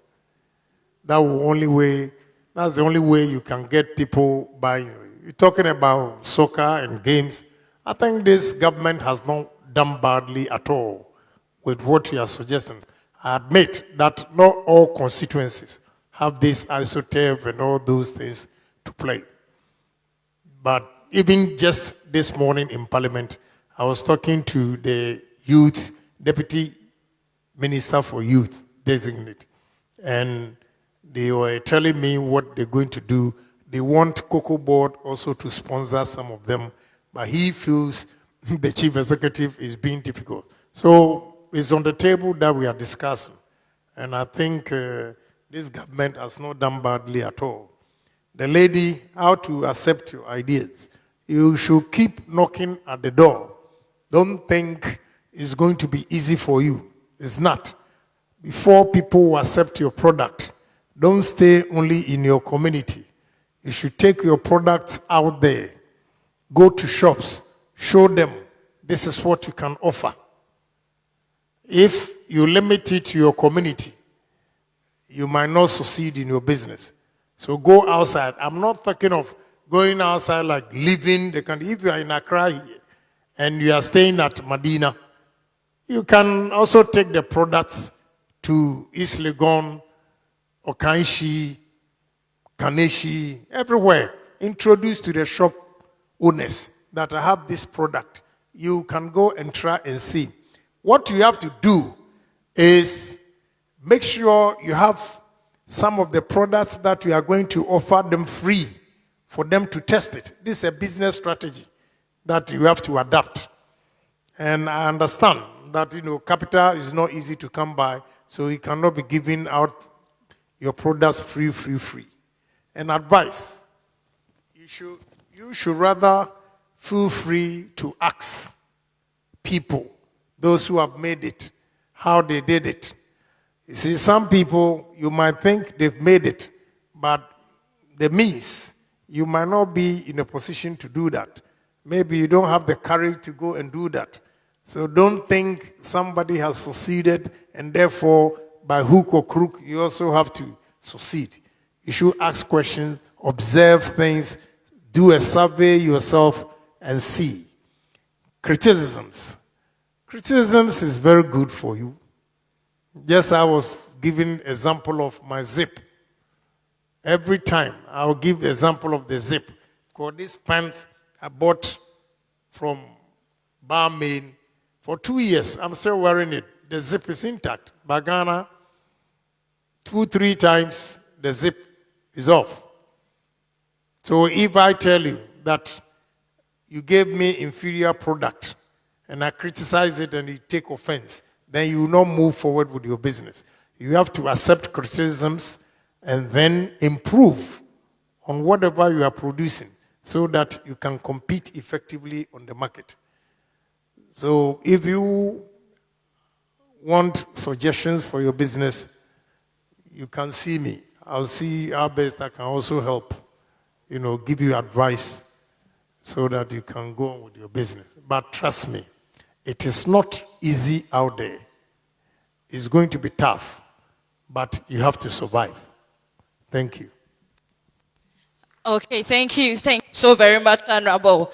Again, the number that you can also send your messages to, and if you have a question or a comment, is 0245 828666. 0245 828666. If you have any question for Honorable Kennedy Agyapong, you can send it to this number and it will definitely get to him.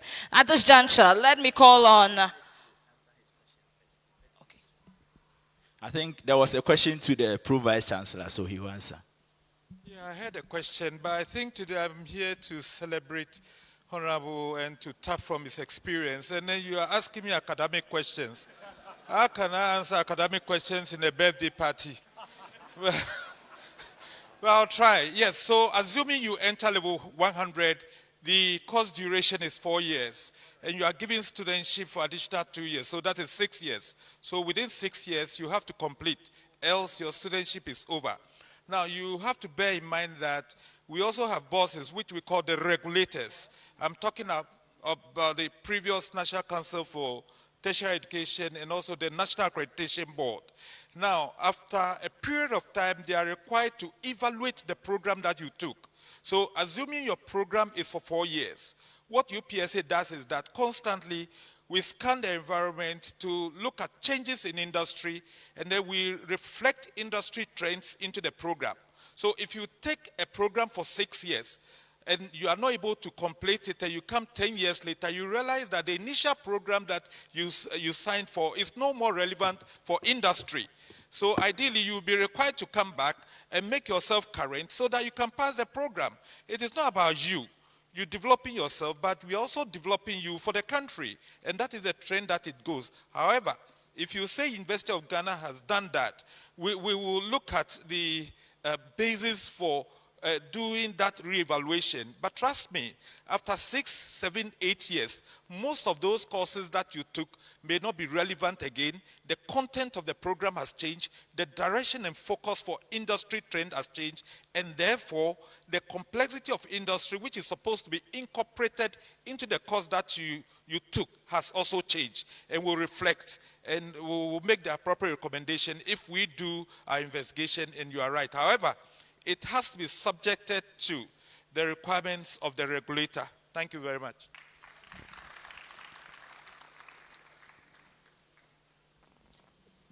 Thank you, Pro-Vice. Okay, so we have some groups who want to give some citations to Honorable Kennedy Agyapong. We want to give them the opportunity to do that, but we cannot have all the members on the stage, so we would want each group to have a representative to just bring the citation. And unfortunately, we cannot read all the citations due to time pressure. And so please, when you come, you do the presentation and then you make way for the next group to join. We have Paul Agyapong, Alpha Patriot. They will be presenting. We have Spartans for NPP. They also have a citation for Honorable Kennedy Agyapong. And we have NPP grassroots supporters who also have a citation to give.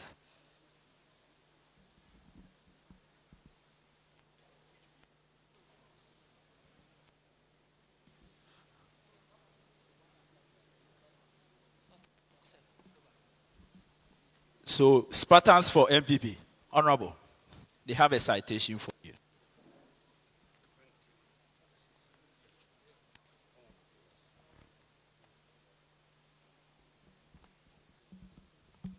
Okay, good evening, and we have this citation with us, but unfortunately, MC is saying we don't need to talk too much. So, okay, so we should just submit it. Okay, good. So, Honorable, we are submitting this citation to you as from Spartans MPP. We are a young, youth, vibrant, intelligent group, and we support everything that this government is doing. What I would say is that just this ended Green Ghana project, this group supported government and donated cages for the plants that we took around. I believe that planting alone is not enough. We need to protect it and to make sure it matures well. And that was what Spartans for MPP did. We've also adapted a lot of communities that we did a planting. We are going to follow up 2-3 years down the line. Want this plant grow very well. So this group is a vibrant group, and this is what we are doing to support government. Anything the government brings out and is good, Spartans for MPP will support it. And we want to acknowledge today for the good work you are doing for government and for the youth. So on behalf of Spartans, we want to submit this to you. Thank you so much. Okay, thank you so much, Spartans. The next group, please.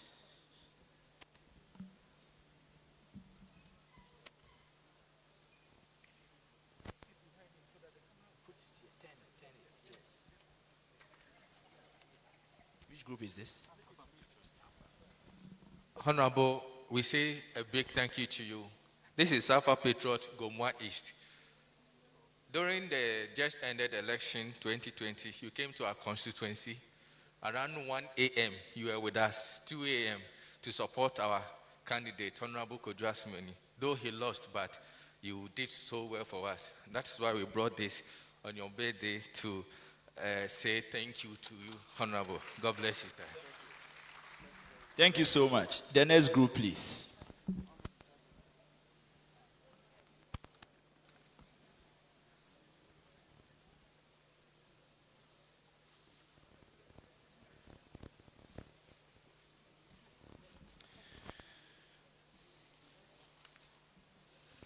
Thank you very much.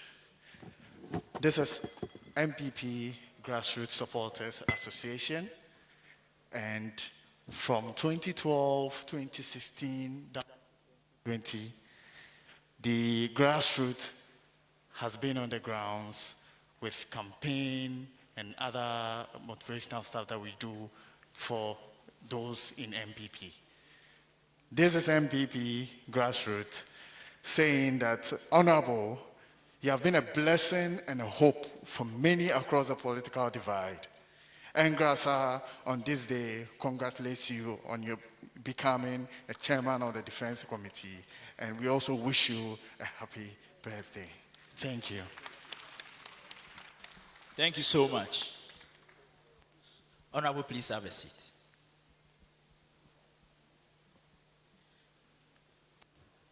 We will call on the chairperson for the occasion to come and give us his closing remarks. Thank you. Chairman, after that, you help Honorable to cut the cake.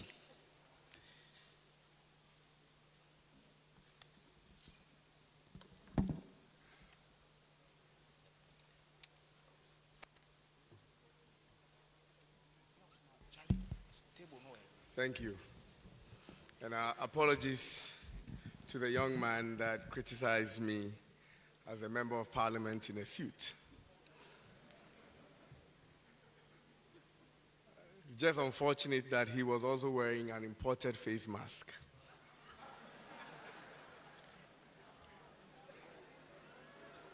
Well, his father is a tailor, so it would have been a good opportunity to showcase a made in Ghana face mask so that the Honorable and the members of Parliament can buy for their constituents. And I would have been the first to order and create and expand his business, his father's business.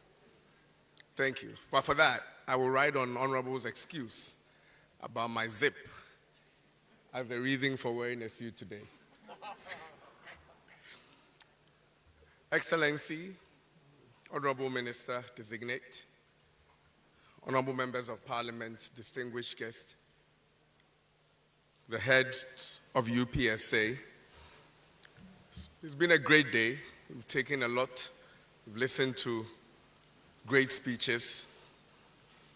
And the main man has said a lot. But to recap, I think the university made clear that qualification, experience, skills, and attitude is a hallmark for success. And I'm sure your students listen with rapt attention. The incubator that you have set up is something that I'm sure the Honorable will look into. And I'm actually also very interested in the incubator. The recommendations that the university made, making mandatory the equipping of students with entrepreneurial skills, curriculum improvement, is something that I'm sure the minister will carry on to government. The Honorable Kennedy Agyapong said something that I take cue from. 1, get multiple income sources. To be rich, look for problems and solve them. We should change our thinking that there is no shortcut to success. Honesty pays. And that there are 100,000 people that are coming out of tertiary institutions on a year-by-year basis. The government will not have the capacity to absorb them. And therefore, we need to train ourselves to create employment for ourselves and for those who cannot. We cannot rely on government. The Honorable mentioned, and I take cue, that the road to success is long, from Dompim to Addis Ababa. The road to success is dusty, from Dompim to Addis Ababa. And while embarking on that journey, you have to chew a lot of PK. A lot of hard work goes into it, but you must endure to succeed. That's my takeaway. The Honorable listed some items as a key or the keys to success. 1, honesty. 2, hard work. 3, when you are down, get up. When you are out, you are done. So you cannot be down and not fight your way back up. He also mentioned something that on the lighter side I will also want you to write down. Those who are making fun of you today, write their names down. Because one day when you invite them for drinks, remind them that when you were making the sacrifices, when you were paying your dues, they were making fun of you. Where are you now? Write their names down. Marry your job. Marry your job. Work hard, be honest. Ladies and gentlemen, we've heard from the theologian, the mogul, the philanthropist, the soothsayer, the uplifter of the youth, and the acompreko. He says it as it is. We've come to the end of the program, and I thank you all. I think you will all bear with me that it's been a very, very, very good program, and we've had a lot of takeaways. Let's work with it. And when we meet here again next year, we will have a few people to count as millionaires because they listen to Acompreko, Honorable Kennedy Ohene Agyapong. Honorable, we salute you. We thank the UPSA for giving us the auditorium and hosting us with the long speech that we didn't get to listen. I think the Oman FM people say that it will be on their website. We thank you very much for making us your guest today. And we thank all of you. We thank all of you. I think that you have met your expectations by coming to listen to the Honorable. Honorable, we are proud of you. Happy birthday, and God bless you today on the time. Take care. Okay, so we invite His Excellency Edward Boateng to join Honorable Brian and Honorable Ken to cut the cake. So His Excellency, please join us. Take this one.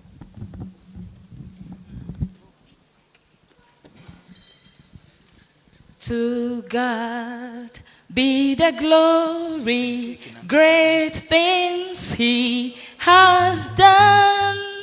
So loved He the world that He gave us His Son. Oh, you, da da da da da da da da da.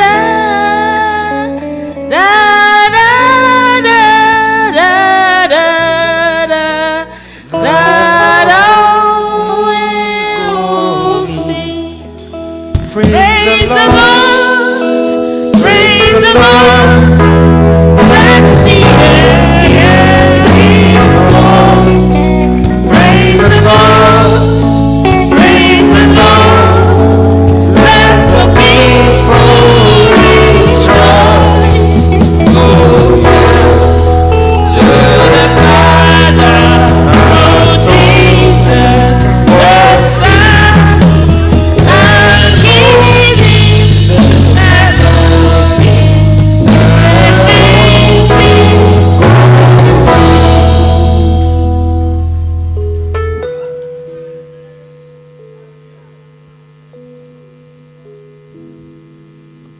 We are cutting the cake in honor of Agyapong, the philanthropist, the man who lays down his life that we who cannot talk might have a say in society.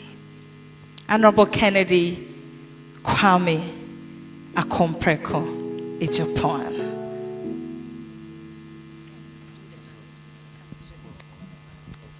So we cut the cake in the name of the God Father, the Son, and the Holy Spirit. Amen. Okay, once again, so Silva will sing another happy birthday for Honorable. So the band, join us. Happy birthday to you. Happy birthday to you. Happy birthday, happy birthday, happy birthday to you. Happy birthday to you. Happy birthday to you. Happy birthday.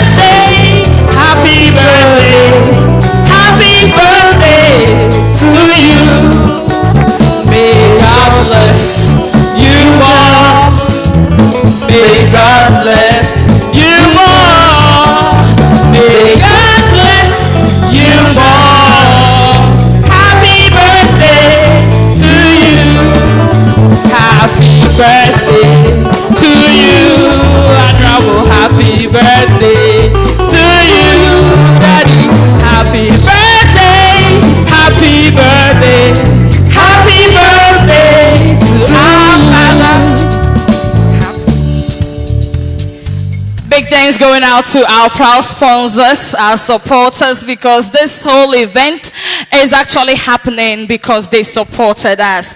Many thanks going out to Fancy Beverages Limited, 21st Clinic Hospital, Smart Think LLC Global LLC Security Services in the US, and also to Fruity Fresh. We also say big thanks to New Life Homeopathic Clinic. Dan Suman says your health, our priority. Don't forget that this particular event, the youth seminar with Honorable Kennedy Agyapong, was live on BATV, Bono and Ahafu Television. It was live on Net2 TV, Beyond the Limit. It was live on Oman FM 107.1 and was also streaming live on Facebook, on Happy FM as well, and also on YFM. We actually bring in the whole show to a close. We invite Reverend Amos to give us the closing prayer.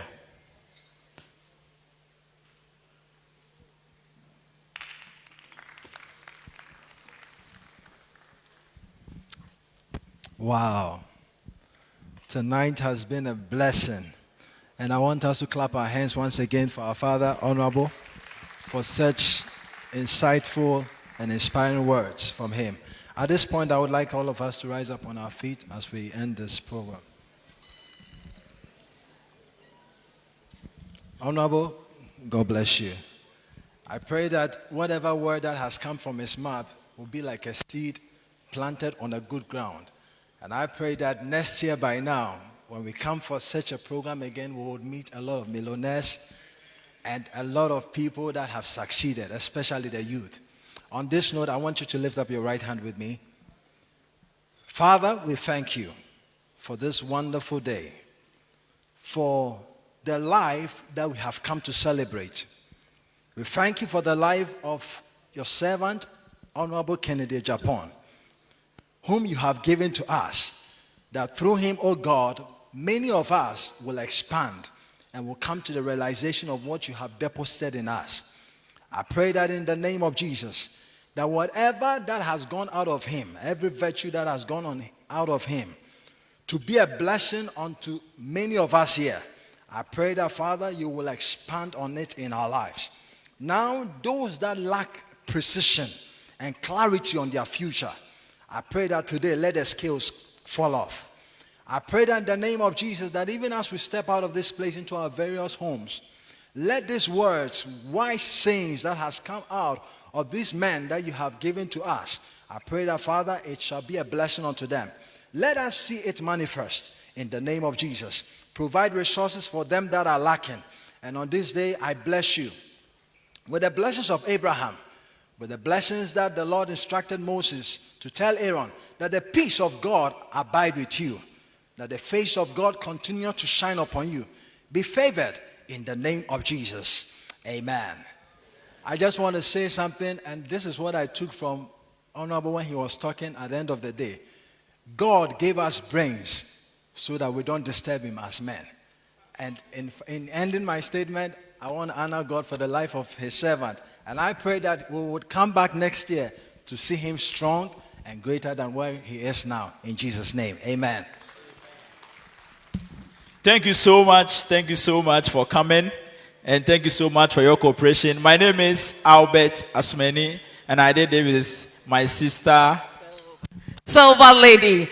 Join us tomorrow on Oman FM. In fact, Boiling Point is actually continuing live on Oman FM. And so just tune in right about now and enjoy Boiling Point with Oboten Team Kobina Kwache. Thank you once again for your time. God bless you and have an amazing night.